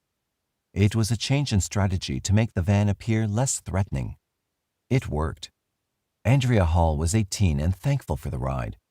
She introduced herself to Bittaker as he pulled back into traffic, gratefully accepting his offer of a cold drink. Hall went to fetch it from a cooler in the rear of the van, choosing a soda and turning back toward her seat. Norris lunged from hiding then and swept her legs out from under her. More grappling on the floor of Murder Mac, more blaring music from the radio as Bittaker drove on. Hall fought for her life, but Norris was too strong. Twisting an arm behind her back until she finally surrendered, the submission enabled Norris to bind her wrists and ankles and cover her mouth with tape. The fire road was familiar territory now. There was no time for small talk with their second victim. They repeatedly had non-consensual sex with her by turns. When both of them were tired, Bittaker loaded his Polaroid camera, dragged Hall from the van, and sent Norris on a beer run down the mountain to a small roadside convenience store. When Norris returned, he found Bittaker alone, smiling over photos of Andrea Hall, her face contorted by fear. "He told me that he told her he was going to kill her," Norris later informed the police. "He wanted to see what her argument would be for staying alive. He said she didn't put up much of an argument." Bittaker told Norris that he'd stabbed Hall twice with an ice pick, one in each ear, but he had to strangle her when she refused to die. When the murder was finished, Bittaker said he had pitched her off a cliff. Bittaker and Norris made their third foray on Labor Day, September 3. Cruising through Hermosa Beach, they spotted two girls seated at a bench at a bus stop where Pier Avenue met Pacific Coast Highway. 15-year-old Jackie Gilliam and 13-year-old Leah Lamp weren't waiting for the bus, but they seemed happy to accept a ride with no special destination in mind. Bittaker and Norris later told police the girls were also glad to accept Larry's offer to smoke a joint. Lighting up, he passed the joint around and told his passengers that he was heading for the beach. Jackie and Leah challenged him moments later as Bittaker turned away from the ocean and started driving northward, but he stalled them with excuses, claiming he merely wanted to find a safe place to park while they got high. The girls protested when Bittaker parked near a suburban tennis court. Leah started to open the door, but Norris was faster, swinging a sawed-off baseball bat against her skull. A fierce struggle ensued. Bittaker waded in to help Norris, finally subduing the teenagers and trussing them with duct tape. Only when they were secured and silenced did he notice several tennis players watching from the nearby courts. Worried that someone might call the police, Bittaker gunned the van and sped away toward his hideout in the San Gabriel Mountains. But no one called the police. The witnesses returned to their tennis games, dismissing the strange incident. Bittaker and Norris kept their latest hostages alive for nearly 2 days. They kept an audio tape of their non-consensual sex and torture. Among other things, the tape captured Norris having non-consensual sex with Jackie Gilliam, demanding that she play the role of a cousin who was the object of some of his sexual fantasies. Tired of the game and running dangerously late for work, Bittaker repeated his trick with the ice pick, stabbing Gilliam in both ears. As with Andrea Hall, it made her scream but failed to kill her, so they took turns strangling Jackie to death. Afterward, they turned on Lamp, Bittaker squeezing her throat while Norris pounded her head 7 times with a sledgehammer. They pitched their victims off a cliff, with the ice pick still embedded in Jackie Gilliam's skull. On Sunday, September 30th, they selected Shirley Sanders, an Oregon resident visiting her father in Manhattan Beach. When she declined a lift in Murder Mac, they sprayed Sanders with chemical mace and dragged her kicking from the sidewalk. Both men had non-consensual sex with her in the van, but they were careless, and she escaped. Sanders reported the assault, but she could not identify her assailants. She did not remember the license plate. Unable to pursue the matter further, she returned to Oregon. The next month was nerve-wracking for Bittaker and Norris, who worried that police might come for them at any moment. Bittaker found a new apartment in Burbank, while Norris remained with his mother. The killers began to relax as the weeks passed without any signs of police attention. The pair went hunting again on Halloween night, deviating from their beach routine to prowl the residential streets of the Sunland and Tujunga districts of the San Fernando Valley. They spotted 16-year-old Lynette Ledford hitchhiking and offered her a ride. She happily accepted, and within 5 minutes, Norris wrestled her to Murder Mac's floor. Bittaker chose not to waste time driving to the mountains. He reasoned that they could have non-consensual sex and torture Ledford just as well when they drove around the suburbs of Los Angeles. Norris took the driver's seat while Bittaker turned on the tape recorder and went to work on their captive. The tape records him slapping her, demanding, "Say something, girl." "What do you want me to say?" she responds. The slapping continues, interspersed with cries of pain. Frustrated, Bittaker asks Ledford, "You can scream louder than that, can't you?" Ledford tries to accommodate him, but Bittaker wants more. Soon he goes to work with a vice grip pliers. "Scream, baby," he urges. Next, Norris's voice is heard. "Make noise there, girl," he orders. "Go ahead and scream, or I'll make you scream." "I'll scream if you stop hitting me," Ledford sobs when Norris starts striking her elbows with a hammer. Norris swings the hammer 25 times while he chants mindlessly, "Keep it up, girl, keep it up. Scream till I say stop." Bittaker parked the van and prepared for the kill. "I got a section of coat hanger," he later told police, and wrapped it around her throat and tied it up with the pliers.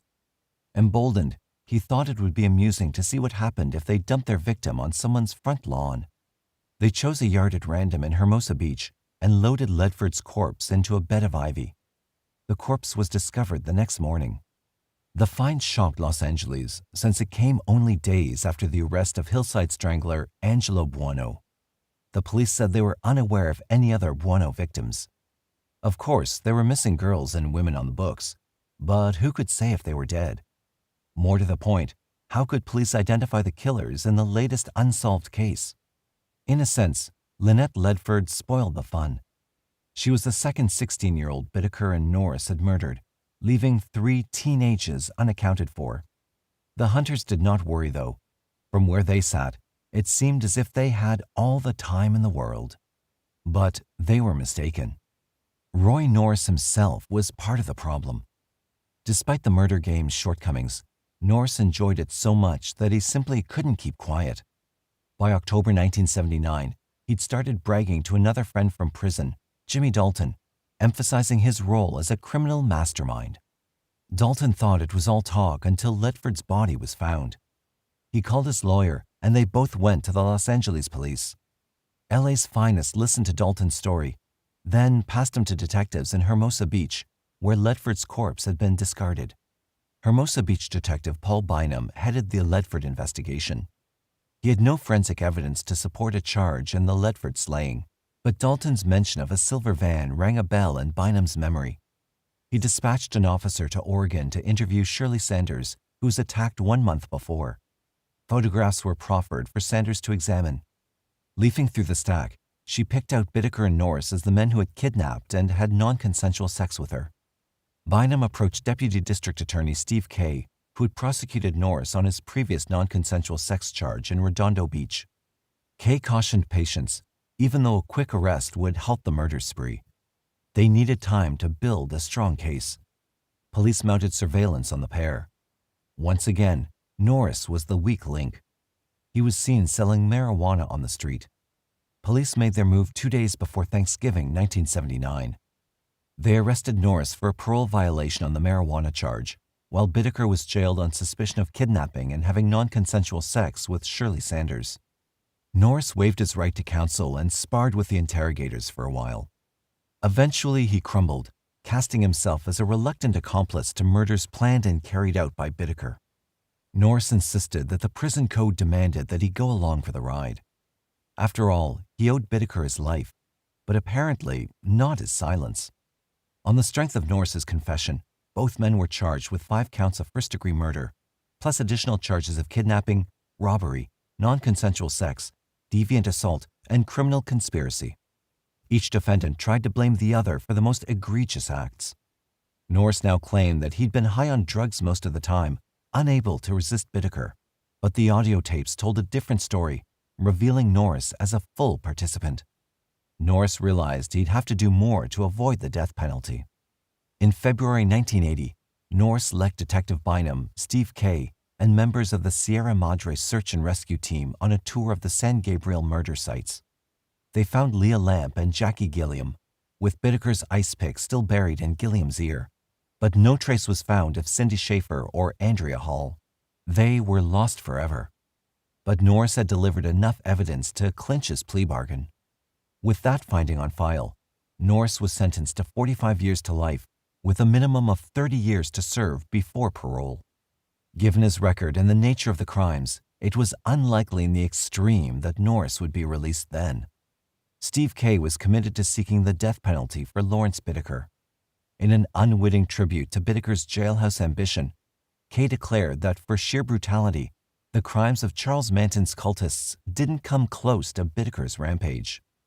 Despite his experience in prosecuting murderers and every other kind of felon, Kay twice broke down weeping during Bittaker's 3-week trial.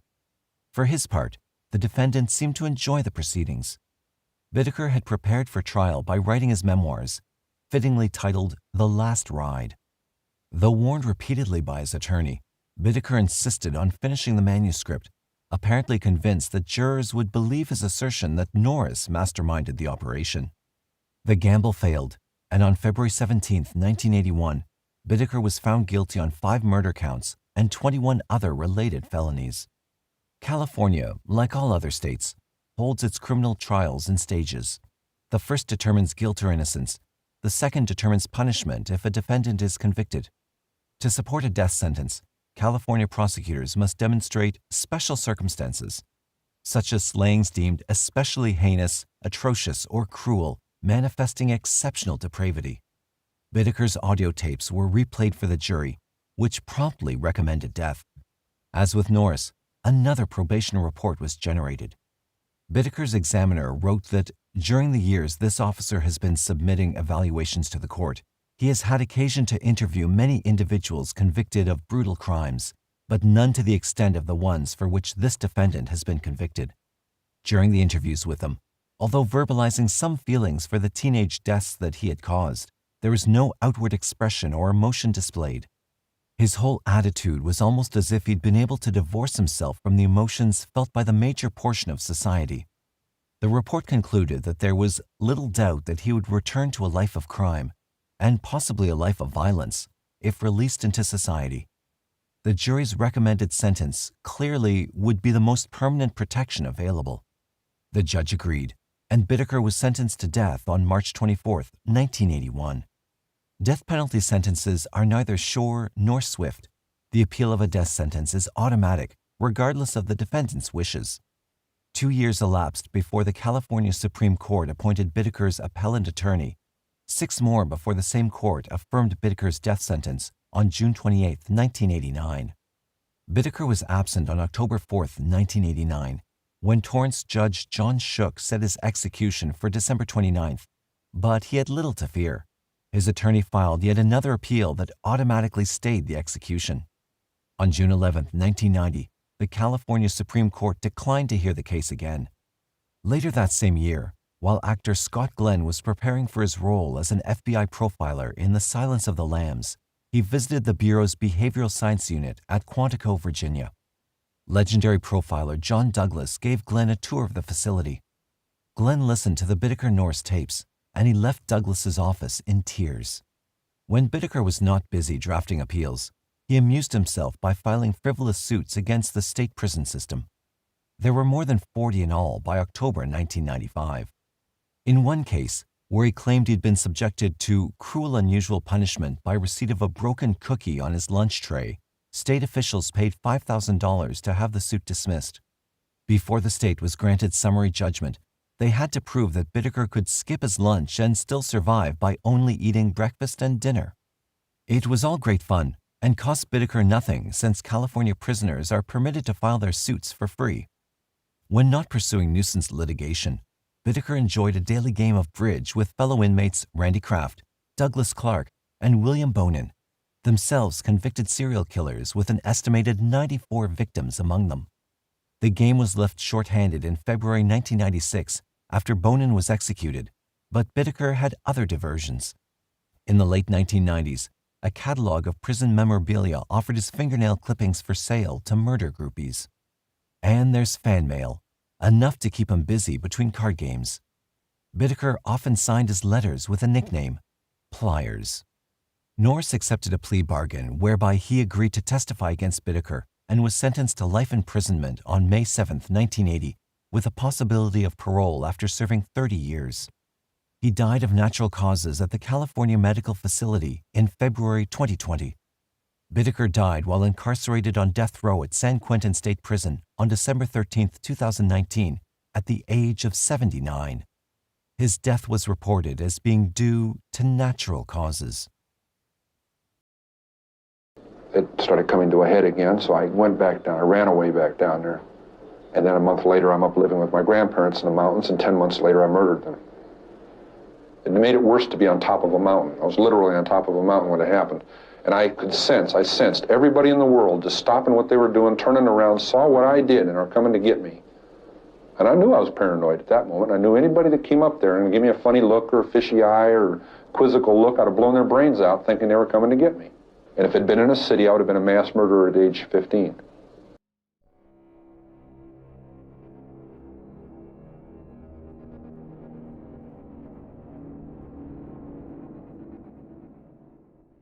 On August 27, 1964, 15-year-old Edmund Kemper III was with his paternal grandparents on their 17-acre ranch in North Fork, California. He'd gone there during the previous Christmas holidays, remaining for the rest of that school year before returning to his mother, and was now back. He wasn't happy about that. Already 6'4" and socially awkward, he was an intimidating figure, and people tended to shunt him from one place to another. He'd grown frustrated and angry and later described himself as a walking time bomb. If only someone had known then how to diffuse his rage. Instead, the people around him seemed to ensure that it would grow worse. I'm saying I've wanted to kill my mother since I was 8 years old, and I'm not proud of that. It started with surrogates at a non-human level. Physical objects, my possessions, other people's, destruction of things that are cared about, and then destruction of things that are living on a lower level, small animals, insects, animals, and then finally people. Kemper disliked how his mother treated him, and his grandmother was just as bad. They were always pushing him around and telling him what to do. According to his own statements, he harbored fantasies of killing and mutilating them, and not just them. As a child, writes psychiatrist Donald Lundy in Murder and Madness, Kemper wished that everyone else in the world would die, and he envisioned killing many of them himself. He had also indulged in tormenting cats. He buried one alive, then dug it up, cut off its head, and stuck the head on a stick. That August afternoon, he argued in the kitchen with his 66-year-old grandmother, Maud. Lundy, who interviewed him at length years later, says that he displaced his anger at his mother onto Maud, so it did not take much to make him react. Enraged, Kemper grabbed a rifle, and when she warned him not to shoot the birds, he turned and shot her instead. He hit her in the head, writes Margaret Cheney in Why, the Serial Killer in America, killing her, then shooting her twice in the back. Lundy says that he also stabbed her repeatedly with a kitchen knife, and David K. Frazier writes in Murder Cases on the 20th Century that it was 3 times in the back. So his first killing, if this account is correct, was impulsive. More a thoughtless act than a planned predatory incident. But then, he had to do something to hide it from his grandfather. He was a big kid for his age, the product of a 6-foot mother and a father who was 6'8", so he did not have much difficulty dragging his grandmother's corpse into the bedroom. But then his grandfather, also named Edmund, drove up. The man was 72, and it was he who had given the boy the .22 caliber rifle the previous Christmas. Young Edmund heard his car outside. He went to the window and made the decision to finish the job he'd begun. As the elderly man got out of the car, Kemper raised the rifle and shot him as well. Cheney says that he then hid the body in the garage. In his way, writes Lundy, he had avenged the rejection of both his father and his mother. Not knowing what else to do, he called his mother in Montana and told her what he had done. Clarnell urged him to call the police, and no doubt she was thinking of the dire warning that Cheney says she had given Edmund's biological father, whose parents were now dead. she had told him not to be surprised if the boy killed them one day. Kemper called the police, and they came to the ranch to take him into custody. He was waiting calmly on the porch for them. They placed him with the California Youth Authority, and in an interview, the police later reported he said he had shot Grandma to see what it felt like. That comment would become the quote most often associated with him, used to show how cold-blooded he was at such a young age. Yet another reading of it indicates that he was merely stating the end result of his frustration with the woman. He explained that he killed his grandfather to spare him having to find Maud dead, murdered by her grandson. At the time, it seemed incomprehensible to the California system that a child could do such a thing. He was sent for psychiatric testing and diagnosed as having paranoid schizophrenia. He was also found to have near-genius IQ. Instead of staying at a facility operated by the Youth Authority, he ended up at the secure Atascadero State Hospital for the criminally insane, and because he was so intelligent and astute, he was allowed access to some of the assessment devices, even to administer them at times. According to John Douglas in Mindhunter, Frazier says that while in the hospital, Kemper actually memorized the responses to 28 different assessment instruments, providing himself with the proper tools to convince those doctors who evaluated him that he would be safe to release upon his 21st birthday. With his mother's help, he achieved this. The most comprehensive sources on Kemper's case come from people who wrote during the 1970s, immediately after his trial, including psychiatrist Donald Lundy and authors Ward Damio and Margaret Cheney, who had access to transcripts of what she called his compulsive confessing. Kemper also did an interview in 1978, which ended up on Court TV's Mugshots program. Others included former FBI profilers Robert R. Ressler and John Douglas, who interviewed him at length and discussed their encounters with him in their respective books. While self-report is generally suspect, what Kemper has to say about himself and his background is revealing. Accounts of him generally emphasizing his huge size, 6'9" and nearly 300 pounds, but the manner in which he thinks and speaks is more interesting.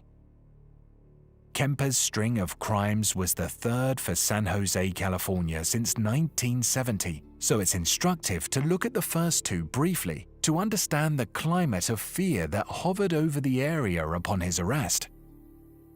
Just after he came out of Atascadero, the town that would become his new home made national headlines.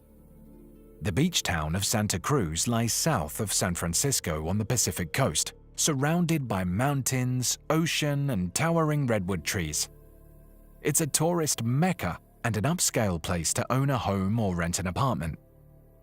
During the early 1970s, when the murders began, townspeople were already torn over the hippies moving in, thanks in part to the University of California opening a new campus there. Young people flooded in, and not all of them were what residents called desirable. At the time, Damio writes, 95% of murders that occurred in America were primarily situational, inspired by tense domestic incidents or the result of some kind of altercation among acquaintances. But the murders during the 1970s in Santa Cruz defied this pattern. And while one killer was quickly captured after his crime, for several months, no arrests were made or suspects identified for the other cases. By 1973, people were purchasing guns to protect themselves because clearly these offenders were boldly entering the homes of ordinary citizens. Near the end of 1970, John Linley Frazier murdered 5 people, the Ota family and Dr. Ota's secretary, to stop what he viewed as the spread of progress that was ruining the natural environment. An extremist in the hippie lifestyle, he was diagnosed with paranoid schizophrenia, but nevertheless was found sane and convicted. His trial became a circus, in part because he wanted to appear to be pretending to be insane so the jury would believe he was malingering. But there was also an air of suspicion against hippies, because over the span of 2 nights during the previous year, Charles Manson and his gang had massacred 7 people down in Los Angeles. Like Manson, Frazier had invaded a home and brutally killed the occupants, including 2 children, for some bizarre drug-inspired vision. Then, in late 1972 and early 73, across a terrifying period of 4 months, another series of murders occurred around Santa Cruz. Among the victims were 4 campers, a priest, a man digging in his garden, a young girl, and a mother and her 2 children. The police finally stopped the killer, Herbert Mullins, 25. Although he had been institutionalized and evaluated as a danger to others, he'd nevertheless become an outpatient, which allowed him to roam freely. He'd stopped taking his antipsychotic medication and heard a voice that urged him to kill. It was his mission, Mullin believed, to save the people of California from a super earthquake that would send it into the ocean. Thus, he decided that he had to sing the Die song, which he believed would persuade 13 people to either kill themselves or allow themselves to become human sacrifices, which he said they conveyed to him telepathically. Using a knife, a gun, or baseball bat to slay those he selected, he killed until police picked him up.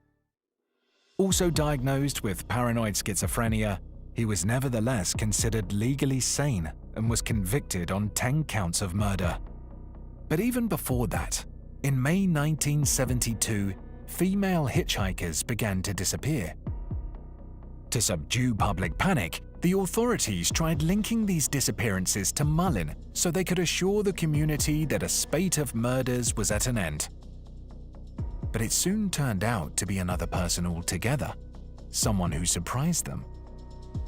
Eventually, the Santa Cruz Sentinel, the local newspaper, put together a magazine that reviewed important events in the area across the decades and featured these 3 killers. It felt like the actions of a world gone crazy, recalled reporter Tom Honig.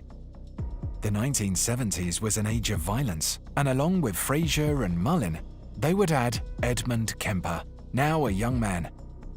Altogether, the 3 killed 28 people and represented the 3 basic types of multiple murderers. Frazier killed all his victims at once, Mullin in a spree, accounting for his projected goal of 13, and Kemper as a serial killer. Kemper's crimes began before Mullin and stopped after him. What precipitated it, according to his account in several interviews, was his mother's constant needling and humiliation. When released by the parole board from Atascadero in 1969, the psychiatrists had advised that Kemper not be returned to Clarnell because it could trigger more violence, but it appeared that no one was keeping watch.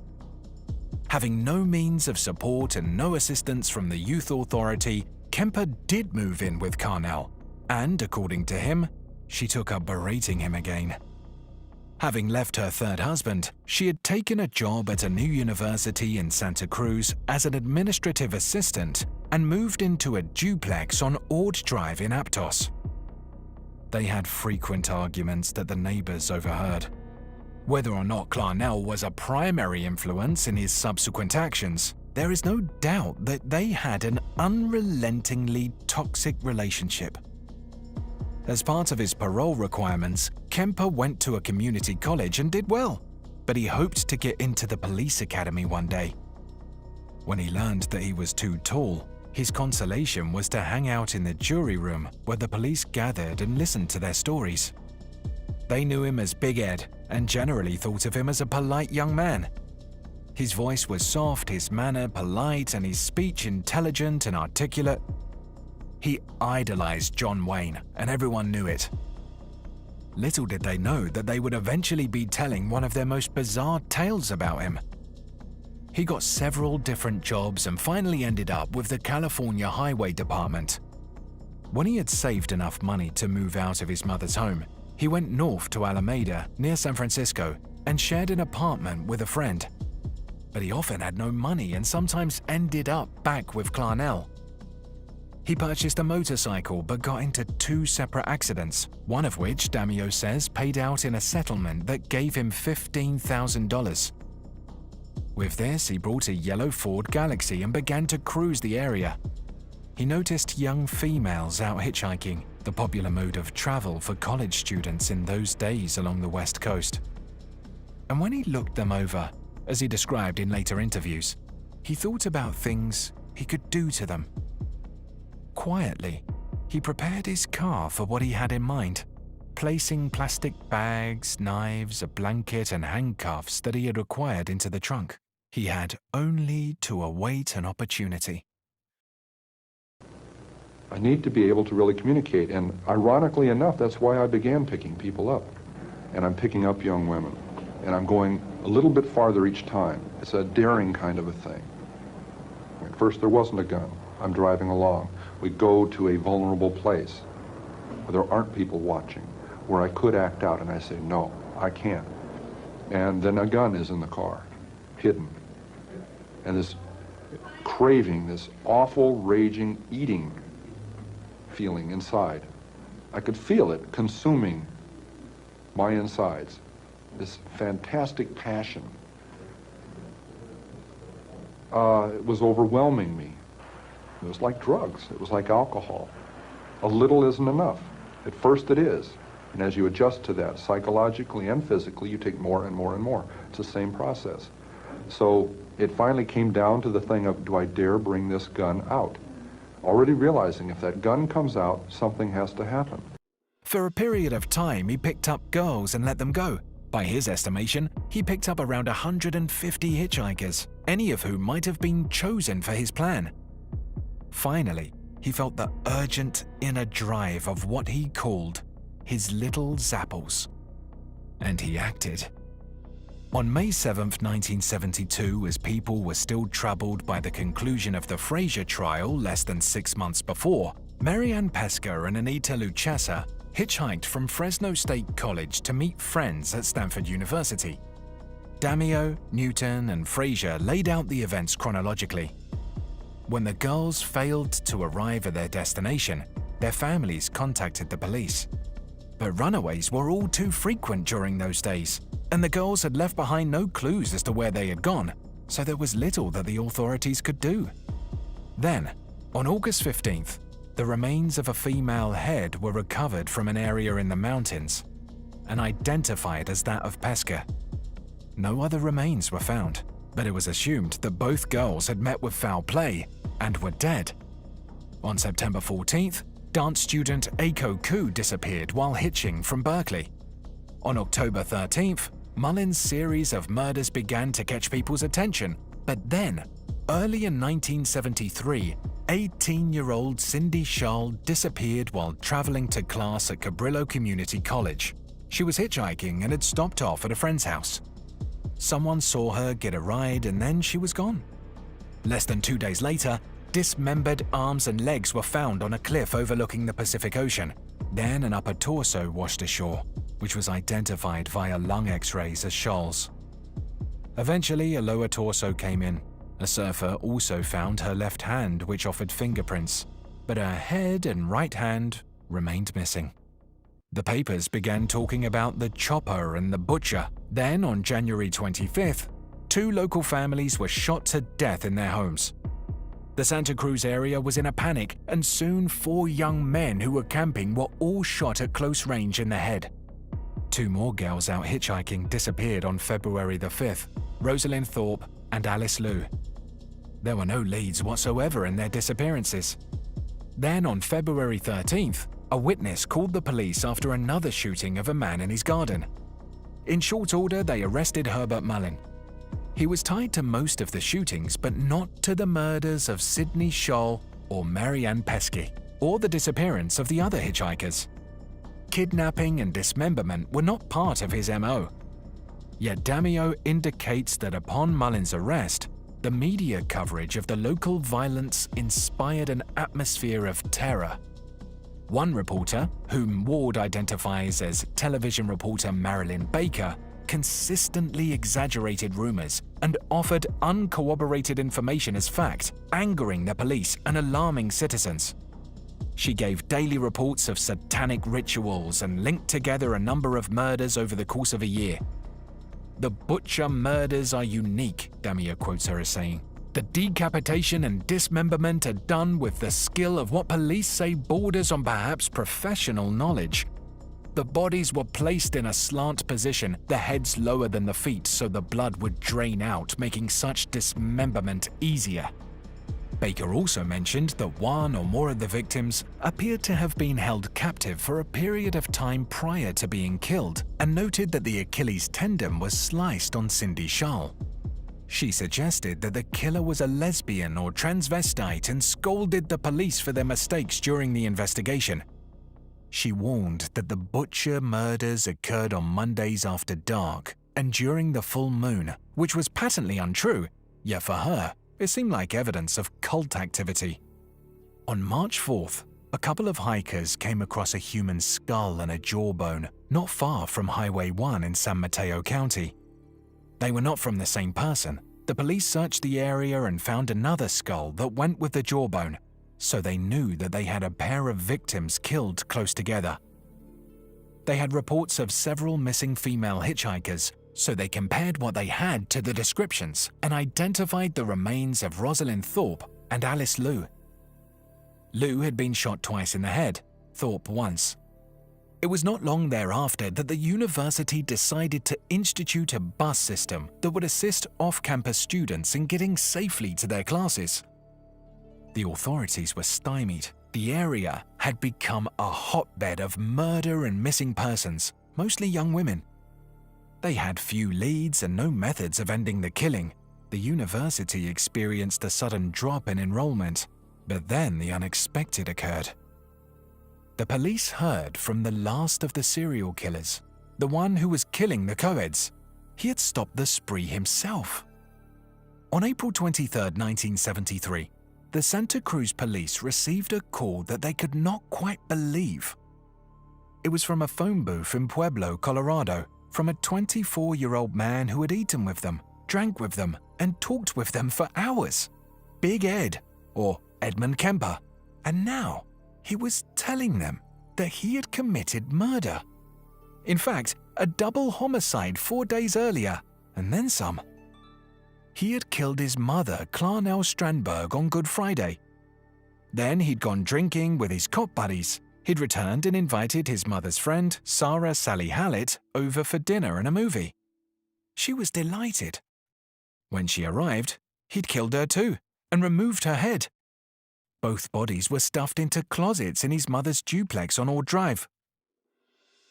Kemper explained that after leaving the house he had driven for several days, had dropped off one car and rented a green Chevy Impala, and had finally decided to turn himself in. He'd been taking no dose for 3 days and felt half crazy. He listed half a dozen other murders that they had yet to solve, referring over and over to the co-eds. He wanted someone to come and pick him up. He had 200 rounds of ammo and 3 guns in the car that scared him, and he was turning himself in. But the officer who took the call believed it was a prank, says David Everett in Human Monsters. He suggested the young man call again later. Kemper did so, but once again had a difficult time convincing the person at the other end of the line to take him seriously. Those who knew him believed it was some practical joke. He continued to place calls until he was able to persuade an officer to go check out his mother's house. He said that an officer, Sergeant Alufi, had been there not long before to confiscate the .44 caliber revolver he had purchased. Alufi would know. Sergeant Alufi did indeed know and went to the home himself. As he entered, he smelled the putrid odor of decomposition. When he opened the closet and saw blood and hair, he secured the scene and called in the coroner and detectives. To their amazement, they found the 2 bodies just as Kemper had described. Both had been decapitated, and Carnell had been battered and apparently used for dart practice. Her tongue and larynx, Kemper had said, were chopped up, having been placed in the garbage disposal, which had spit them back out. Investigators now realized why the co-ed butcher had eluded them for so long. As John Douglas put it upon hearing how Kemper had been privy to the jury room and the investigation details, he was analyzing what he was doing and learning to perfect his technique. He had discovered their strategies and plans for trapping him, and he was able to outthink and elude them, but he had also not come across as a killer. He had learned how to make people feel safe around him, and that was probably how he found ways to get girls into his cars, despite warnings issued to students throughout the area. DA Peter Chang and a party of detectives traveled across 3 states to pick Kemper up from detention where local police had placed him, and they found him waiting calmly for him.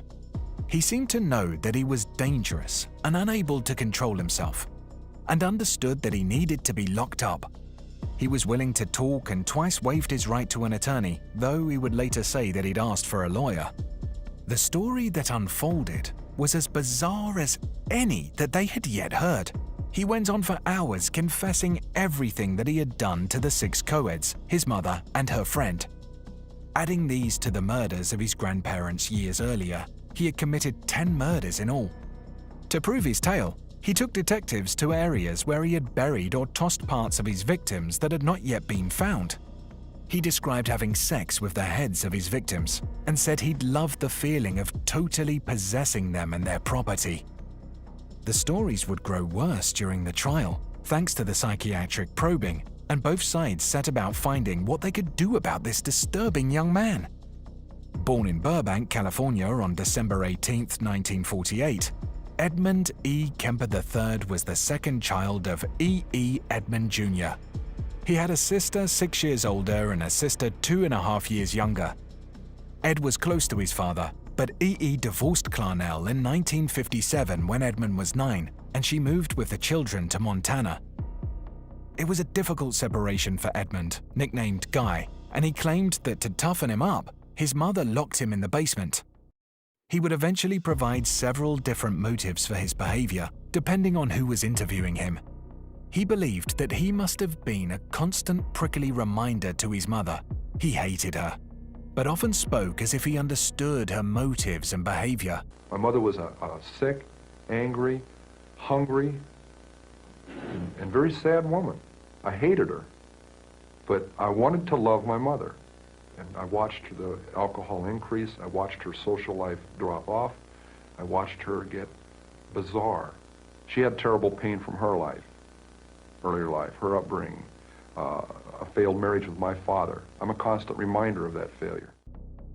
In many different interviews, he described his fear and anger growing up, along with the things he envisioned doing. He said that when he killed the family cat, placing its head on an altar, he had felt empowered after persuasively lying about it. He honed this ability to present a public facade that people trusted while his private world contained much darker ideas. Everett indicates that by the time he was 10, he was already thinking about females in sexual terms. He was also developing a violent inner world. When I was in school, Kemper said in a taped interview, I was called a chronic daydreamer, and I saw a counselor twice during junior high and high school, and that was very routine. They didn't ask me a lot of questions about myself, and that was probably the most violent fantasy time I was off into. Stories from his sisters involve disconcerting memories. One goaded him to kiss a teacher, says Fraser, and he apparently said that if he did, he'd then have to kill her. His younger sister recalled that he often cut off the heads of her dolls. His mother apparently relegated him to the basement to keep him away from the girls because she did not trust him. Her instincts were apparently right. Kemper has said, I lived as an ordinary person most of my life, even though I was living a parallel and increasingly violent other life. I lived as an ordinary person most of my life, even though I was living a parallel and increasingly sick life, other life. When he was 13, Kemper slaughtered his own pet cat with a machete and stuffed the remains in his closet, which his mother found. Cheney offers gruesome details of this episode from Kemper's descriptions. Kemper also ran away from home that year to go live with his father. He was certain it would be a better life for him. But after he arrived, he eventually learned that his father, who had remarried and had another son, was not quite as happy to see him as he'd hoped. E.E. welcomed him for a while, but then sent him back to Montana. But Clarnell, too, was unwilling to have him because she was planning to marry her third husband, and this overgrown adolescent was a handful. Her solution was to pack Ed up and send him to his father's parents' ranch in California. On mugshots, Kemper says that his father actually sent him there, and Frazier indicates that Kemper ran away twice, and the second time, he ended up with his grandparents. "I went to live with Dad," he says, "and he sends me up to Grandma. Now she's going to undo all the terrible things my mother did to me. I'm going to be a showpiece. She's going to show the world that my mother was a lousy parent. I'm going to be a pawn in this little game." The experience was unpleasant for him. Ultimately, it was here with Maud and Edmund Kemper Sr. that Edmund began his career in murder. Once he got out of the psychiatric hospital, he set his sights on becoming a police officer. Lundy points out that there were no psychologists or psychiatrists on the parole board that released him, and no follow-up psychiatric care. He was disappointed and unable to find appropriate alternative employment. Although he shared an apartment with a friend, he was afraid he might end up living with his mother. In fact, he did, and that proved the undoing of them both. As Clarnell had done with her 3 ex-husbands, she attacked Edmund on many occasions, aiming at his manhood and sense of worth. Although he wanted to socialize, she refused to introduce him to women on campus. "She's holding up these girls who said they were too good for me to get to know," he recalled. She would say, "You're just like your father. You don't deserve to get to know them." This kind of talk infuriated him, and he went out to cruise for the girls that he couldn't have. He knew a way to get them on his terms. I always did love as a kid to drive. I started driving when I was 10 or 12 years old, but I got a license when I was 15 up in Montana, and then I got locked up, and then here in California, and I got out, got a license, and I just started driving. And that was my main hobby, I'd say. And I saw a lot of people out hitchhiking, and I didn't select girls to pick up. I picked up anybody who wanted a ride. And over that whole 3-year period, it was the same way. If someone needed a ride, I picked them up. Unless specifically I was looking for someone to do in. All that driving around, it wasn't rehearsing. I made a game out of driving around, picking people up, and later on I discerned that some people wouldn't get in my car because of the situation. I'm a young man by myself, it's unsafe. So I thought, well, gee, that kind of put me off. I'm not doing anything to anybody, so I want to see if I can change that situation where they'll want to get in and I can take them where they're going. Because I know I'm not going to do anything. And I got to where I could diffuse that situation. It's how you're looking. If you look, oh boy, all right, you start cranking the car over there, they're not going to get in your car because they can see you from half a block away drooling. But if you look at your watch and say, geez, I don't know if I have enough time, and you're kind of in the mirror and looking around, and you pull over, this guy's just a businessman going somewhere, and get in his car, we'll go where we're going. And it's little games I played so they'd get in the car. And then we chatted, and I talked about things, and I found out where their orientations were and their little, what they used to judge and who could get in and who they could get in with and who they couldn't, right? In that sense, it's been interpreted as what do you call it, rehearsing. It's not true. It's like playing chess and then turning it into something ugly. Kemper had picked up many hitchhikers. "I'm picking up young women," he said in the interview shown on mugshots, "and I'm going a little bit further each time. It's a daring kind of thing. First, there wasn't a gun. I'm driving along, we go to a vulnerable place where there aren't people watching, where I could act out. And I say, no, I can't. And then a gun is in the car, hidden. And this craving, this awful, raging, eating feeling inside, this fantastic passion. It was overwhelming me. It was like drugs. It was like alcohol. A little isn't enough." The experience changed for him on May 7th, 1972. Even before Mullin began his reign of terror in the area, Kemper decided to make his move. "It was stupid for anyone to hitchhike," he said. But to these people who thought it was fun and exciting, maybe even a little daring, it is as if they're dead. He got insights and tidbits from reading police novels. For example, he learned how to keep the car door locked once the girls were inside. He also knew how to give them the impression that they were safe with him, Clarnell had acquired a university sticker for Kemper's Ford, which made it easy for him to go in and out of the campus without raising suspicion. It should be noted that co-workers at the university found Clarnell charming and easy to get along with, which differed from Edmund's version. She did give him assistance and allowed him to live with her. On this day, Kemper picked up two 18-year-old college students out hitchhiking, Mary Ann Pesky and Anita Lucchesa. He wanted to have non-consensual sex with them, but decided on murder to leave no witnesses. It was the first time I went looking for someone to kill, and it's two people, not one, and they're dead. Very naive too, painfully naive, and that they thought they were streetwise.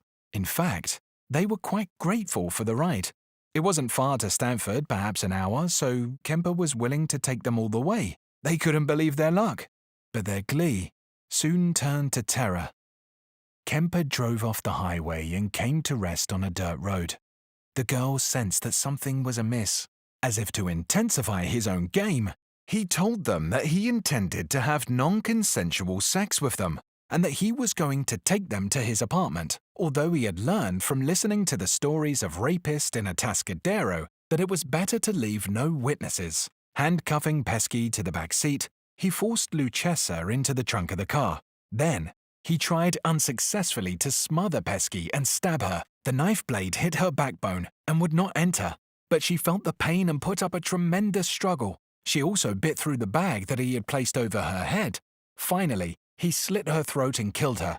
He then turned his attention to Lucchesa and killed her as well, though it was an ordeal he hadn't expected. Now he had two corpses all to himself, and he was nearly caught. As the police learned during his confession, as he drove toward Alameda, he was stopped by a broken tail light.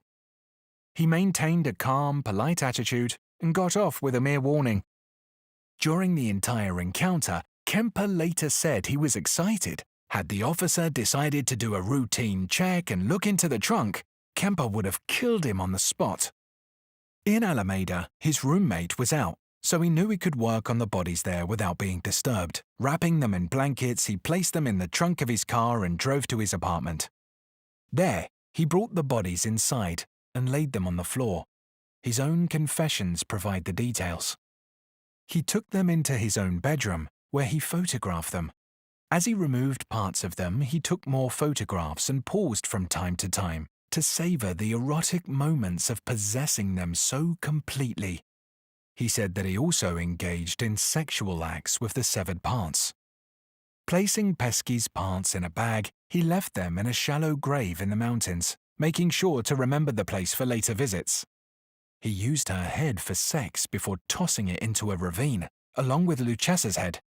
He then fell back into his habit of picking up girls and taking them safely to their destinations.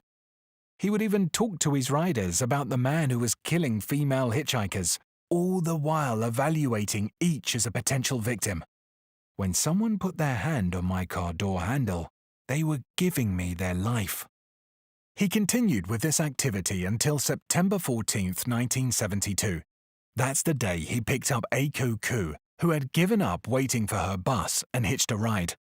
He'd been feeling the energy that inspired his fantasies of murder.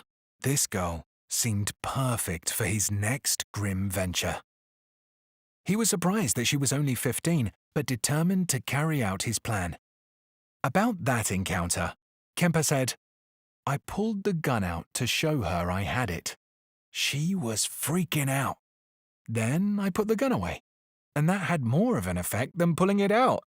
He had got out of the car, locking himself out, which gave her an advantage, but she was too scared to pick up his gun. She could have reached over and grabbed the gun," he said later. "But I think she never gave it a thought. Instead, she unlocked the door and let him back in." One victim let me back in the car. I locked myself out. She opened the door for me. My gun was under the seat. What in the hell am I doing telling you that? Am I a masochist? Am I looking to be tormented further? I'm trying to show you just how awful this got, how commanding these rages got. He pinched her nostrils to force her to black out, says Fraser, and had non-consensual sex with her.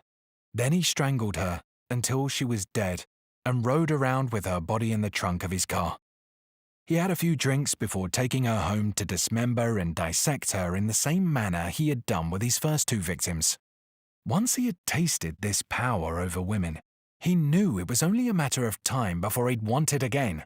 But first, he had to prepare to convince the psychiatrists who were monitoring his case that he was cured. The day after he killed Carroll Cole, Kemper went before a panel of psychiatrists as a follow-up requirement for parole. He'd done well in school, he tried finding a job, and as far as anyone knew, he had stayed out of trouble. He knew what they wanted to hear and he put on his best act. The first doctor talked with him for a while and indicated that he saw no reason to consider Kemper a danger to anyone. The second one actually used the words normal and safe, according to Cheney. Both recommended the sealing of his juvenile records as a way to help him become a better citizen. Yet even as the two psychiatrists congratulated themselves on being part of a system that rehabilitated a child killer, Kemper delighted in his secret. Damio writes that not only had he killed a girl the day before the analysis, but he had her head in the trunk of his car outside, which Kemper disputes. Once again, he was in the game. He had succeeded at convincing the learned professionals that he was something other than he really was, and they had wrongly inferred that he was no longer a danger. The judge did not agree but had no grounds to deny the request to seal the records. Thus, 8 years after he had killed his grandparents, Kemper gained his freedom. As he drove away with a clean bill of mental health, he felt pleased. Now he was free to continue with his experiments. He found a place to bury Cole's head and hands above Boulder Creek, and there they remained undiscovered until the following May, and he was not finished. While he laid low for a while, he kept fantasizing about taking the lives of those young women. He kept trophies and photographs of his grisly work to help renew the experience. And as he clashed with his mother time and again, the urge to kill built up within him. Later, Kemper tried to explain his motive for these crimes. My frustration, my inability to communicate socially and sexually. I wasn't impotent. I was scared to death of failing in male-female relationships. I hate to distill it down into such, into one-word realities like that. There's a lot that leads into that happening, but that is what happened. They represented not what my mother was, but what she liked, what she coveted, what was important to her, and I was destroying it. Why did you actually kill the girls?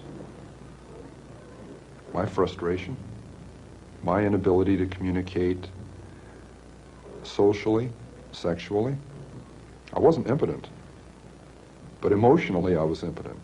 I was scared to death of failing in male-female relationships. I knew absolutely nothing about that whole area, even if just sitting down and talking with a young lady. My first date was an absolute disaster. Wasn't her fault, you know, and I didn't blame her even then. I'm saying it was a terrible tragedy, but boy, she didn't ever talk to me again. It was awful. It wasn't sexual or grabbing at her or nothing. I was just such a dork, taking her to a John Wayne movie and Denny's. It's terrible. I'd never been on a date. At 16, that was cool, you know. I'd never been on a date, you know. I was locked up since I was 15. But I can't tell her that. Oh, gee, you don't mind me. You know, she kind of got hung up on my looks or whatever. You know, I mean, she's a gorgeous young lady. Pure class, and she saw something there that I guess wasn't there, and... He purchased a .22 caliber pistol and then looked for a pretty hitchhiker. The one he found was named Cindy Schall, who accepted a ride with him on January 7th, 1973. Again, he drove to a secluded area and shot her quickly. He wasn't interested in torture. He just wanted a body to handle. He was now living with his mother again, and he took the corpse home to dismember her in the bathtub. He kept her overnight in his room and then beheaded her, burying her in the backyard. He threw the body parts over a cliff, but they quickly washed up onto the beach. Still, he knew that they could not tie it to him. He'd removed the bullet from the head, and he was right. No one suspected him. On February 5th, after a horrendous argument with his mother, Kemper went out again. That's when Rosalind Thorpe and Allison Liu disappeared from campus. He picked up Rosalind first, and her presence in the car apparently reassured Allison, who willingly got in. Miss Lou was sitting in the back right behind Miss Thorpe, Kemper recalled. I went on downways and slowed down. I remarked on the beautiful view. I hesitated for several seconds. I had been moving my pistol from down below my leg in my lap. I picked it up and pulled the trigger. As I fired, she fell against the window. Miss Lou panicked.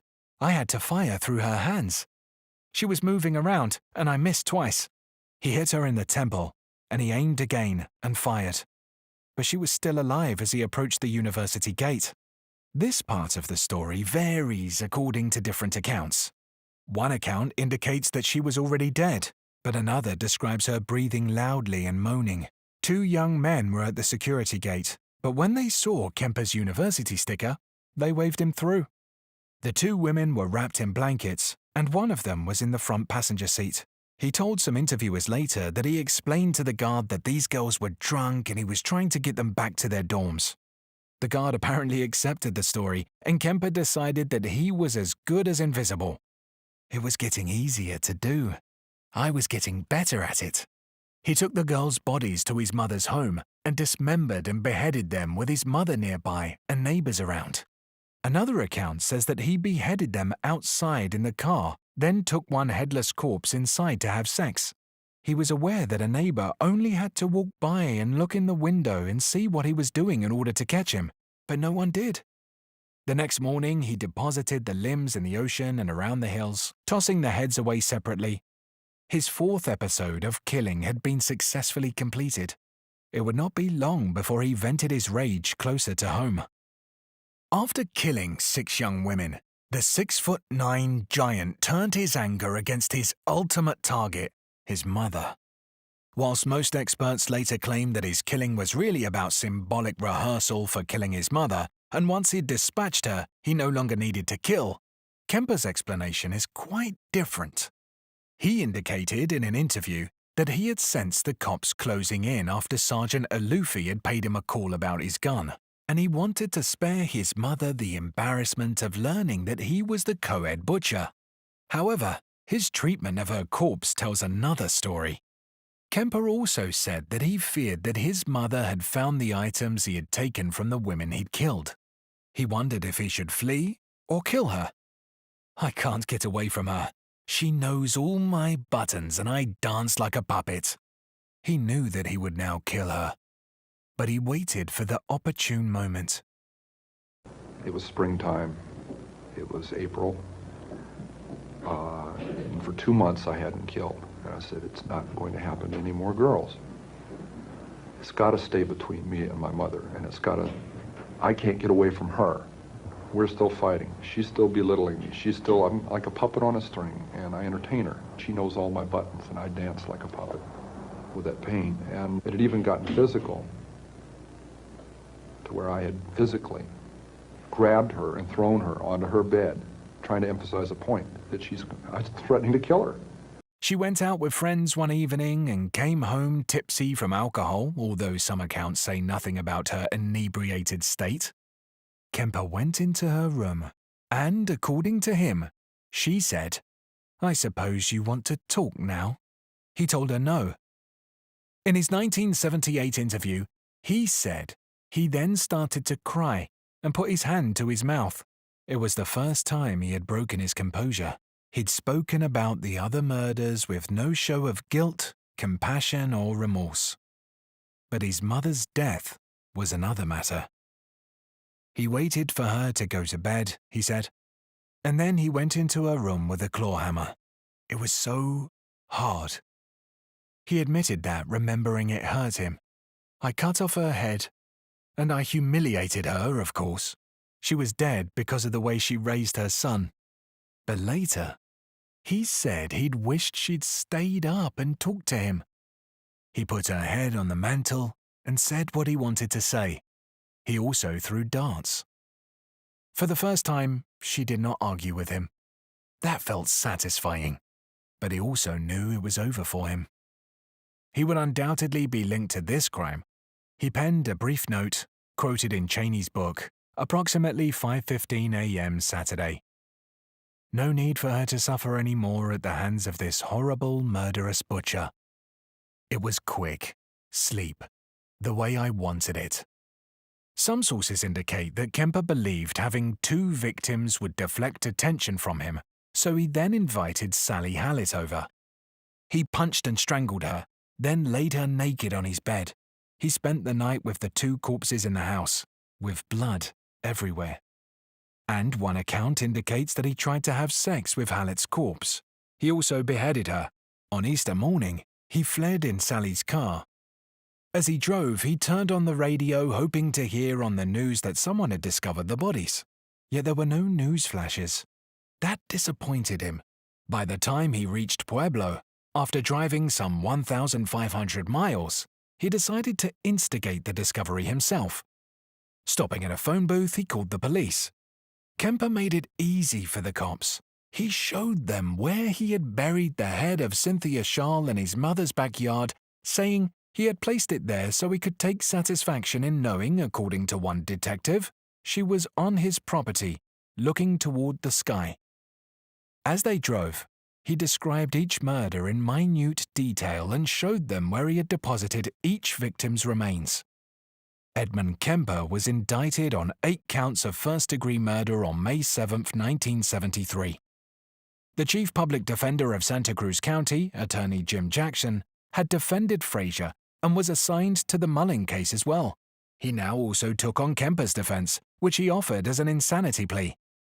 He had his hands full, especially because Kemper's detailed confession, sans attorney, had robbed him of any strategy except an insanity defense. But it would not be easy since Kemper was so articulate and clear in the way he had planned and prepared for his fatal encounters. Nevertheless, he had once been diagnosed as psychotic, and despite the psychiatric records that pronounced him sane, he clearly had not been cured. For Jackson, there was hope that this defense would work. While awaiting trial, Kemper tried twice to commit suicide by slashing his wrists. He failed both times. The trial began on October 23, 1973, and 3 prosecution psychiatrists found him to be sane. Dr. Joel Fort had looked at Kemper's juvenile records to examine the diagnosis that he was then psychotic. He interviewed Kemper at length, including under truth serum, and told the court that Kemper had probably engaged in acts of cannibalism. He apparently cooked and ate parts of the girls' flesh after dismembering them. Nevertheless, Fort decided that he had known what he was doing in each incident, was thrilled by the notoriety of being a mass murderer, and had been entirely aware that it was wrong. That was good enough to find him sane. California relied on the McNaughton standard for sanity that was used throughout most of the country.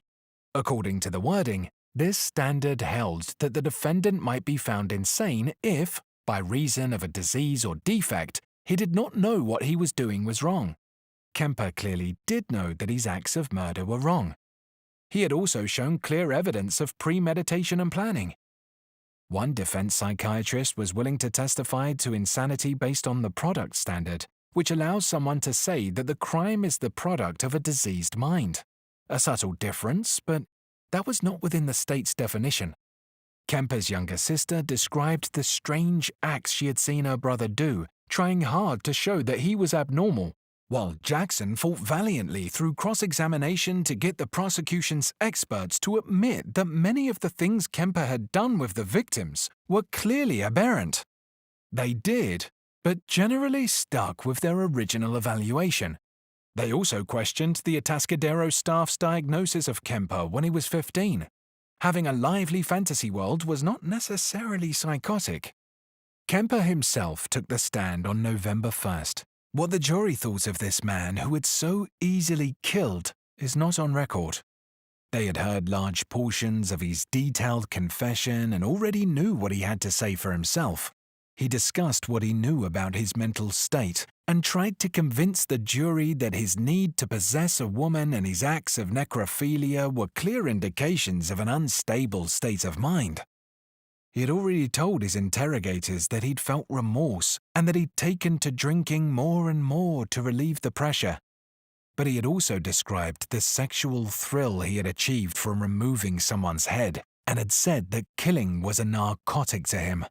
He also described the feeling he had that two beings inhabited his body, and when his killer personality took over, it was kind of like blacking out.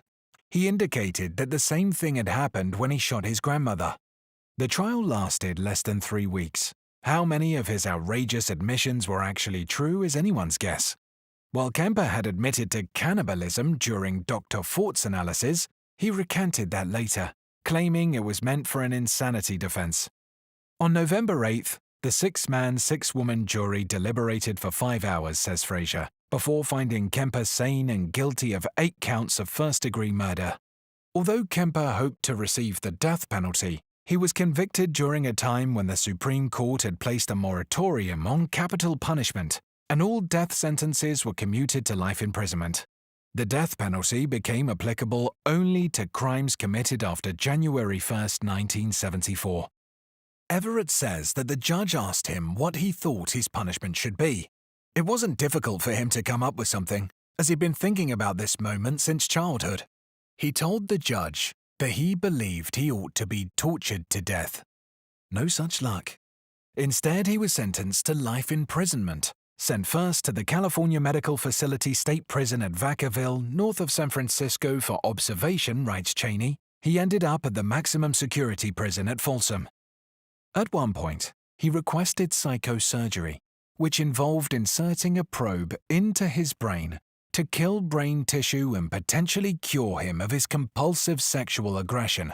His request was denied, possibly because authorities feared he might then petition for release. He became a model inmate, helping to read books on tape for the blind. But when he went before the parole board, he told them he was not fit to go back into society. In prison, he is reported to be cooperative and kind and would like to forget his past. While he readily participated in requests for interviews and self-examination, hoping he would help others learn about offenders like him, he often disliked what some of his interviewers later said about him. Cheney said that when she asked for access to his juvenile records, he refused to cooperate. Yet it's interesting to see how other professionals regarded him. FBI Special Agents John Douglas and Robert R. Ressler became part of the Behavioral Science Unit during its early years in the 1970s, and while they were on the road talking with local jurisdictions, they came up with the idea to visit prisons and interview notorious killers. They hoped to include this information in the data they were gathering about crimes being committed by those unknown suspects on whom they were offering profiles. A database about the traits and behaviors of known killers could offer a substantial backbone for their teachings. Douglas and Ressler both write about these visits in their books, and they were generally the team who did the prison interviews. If you want to understand the artist, Douglas writes in Mindhunter, look at his work. They contacted different types of offenders, including mass murderers, assassins, and serial killers, and collected data on 118 victims, including some who had survived an attempted murder.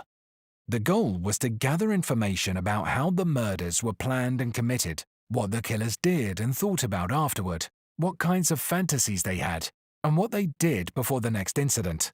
Edmund Kemper was among the 36 men who agreed to be interviewed, and Ressler had a hair-raising story about it.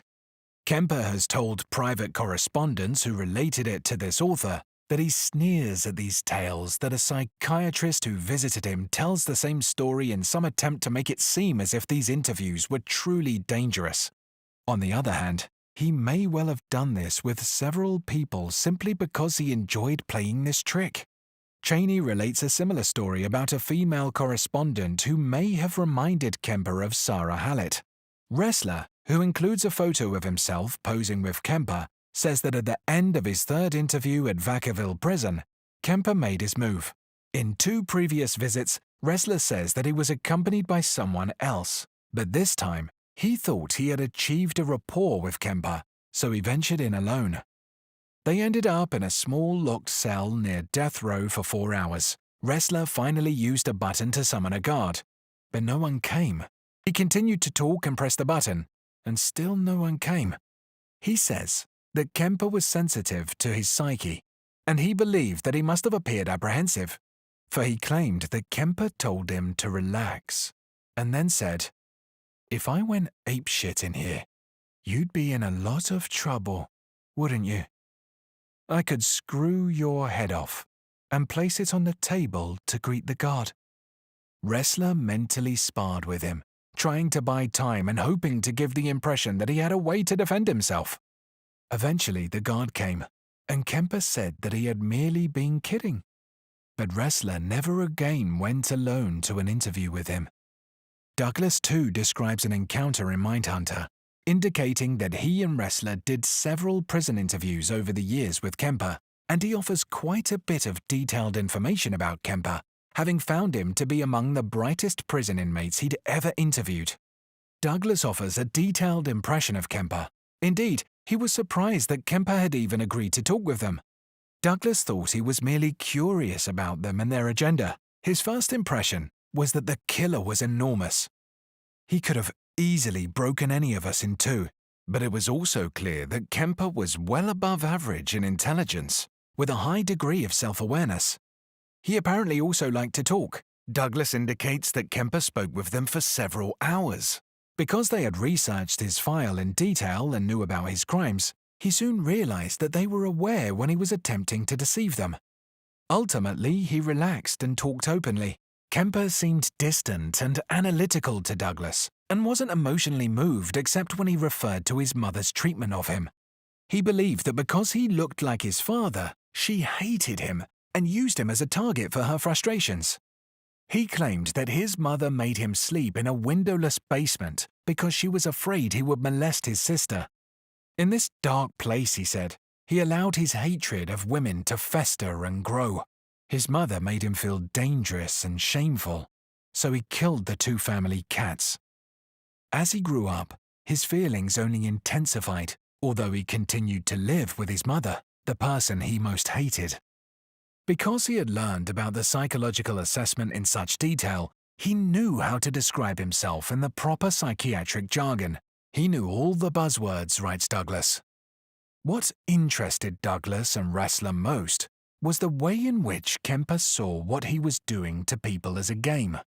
He figured out the best ways to put girls at ease and to make them believe they were safe. This type of information, Douglas writes, would start suggesting something important. The normal common sense assumptions, verbal cues, body language, and so on that we use to size up other people often don't apply to sociopaths. Listening to Kemper, Douglas summed up his approach and his ultimate goals: manipulation, domination, control. Douglas also pointed out the central role of violent fantasies for the sexual predator. Kemper had developed fantasies early in his life, which had given him a chance to rehearse for years the relationship between sex and death. To possess another person meant to take his or her life. Kemper's confession confirmed this, as he stated that he wanted his victims to belong to him completely. It was his way of getting back at kids who had shunned him throughout his childhood. Ultimately, however, his overriding fantasy was to be rid of his mother. He told Douglas that before he started killing anyone, he would go quietly into his mother's bedroom while she was asleep and envision hitting her with a hammer. Given what Kemper has said about her, Douglas felt that Clarnell had helped to make him into a serial killer, who was, in fact, practicing on others before aiming his frustration at his true target. Even so, Douglas admitted that he had liked Ed. He was friendly, open, sensitive, and had a good sense of humor. He believed that Kemper's enjoyment of dismemberment was fetishistic rather than sadistic. But Dr. Donald Lundy offered a different view in Murder and Madness. Lundy was in the thick of the fear and hysteria in Santa Cruz as he assessed John Linley Frazier and Herb Mullin. He was also called into the Kemper case and was allowed access by Kemper's defense attorney to the trial transcripts. To Lundy, Kemper, unlike Mullin or Frazier, seemed like a man who had complete awareness of what he was doing and had fully relished its perversion. He believed that Kemper's sexual aggression stemmed from childhood anger and violent fantasies. Lundy found Kemper's ambivalent relationship with his mother to be common among sexual sadists, and they generally bring the killing of their mother into their fantasy world. The act of killing becomes a powerful aspect of sexual arousal. Kemper's anger began early, Lundy writes, when he was separated from his father. He laid the full blame for that on his mother, although she had expressed concern about the lack of a father figure in his life. Lundy also recorded incidents remembered by Kemper's younger sister. He would stage his own execution in the form of a childhood game, in which he had her lead him to a chair, blindfold him, and pull an imaginary lever, after which he would writhe about as if dying in a gas chamber. Kemper had told Lundy about his strong interest in weapons and his desire to kill women. Instead, he killed cats. He also imagined such things as killing everyone in town and having sexual relations with corpses.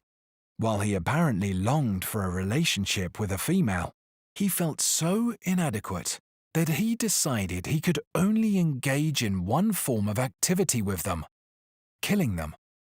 He would also have sex with the corpses. Lundy lamented the fact that the years Kemper had spent in a psychiatric institution as a boy had failed to prevent him from becoming such a violent and dangerous person. There may be a point in the sexual sadist's development, he says, beyond which sexual and violent aggressive impulses are inextricably interwoven. Effective treatment would have had to have taken place much earlier during his childhood. Yet it's difficult to identify such children because they generally engage in their fantasies secretly and deny they are guilty of the petty offenses they commit. Kemper is among those serial killers who have freely offered an extravagant amount of detail about his crimes and his fantasies. Despite how disturbing his revelations are, we can be grateful that we know more about the development of a sexual predator from his accounts.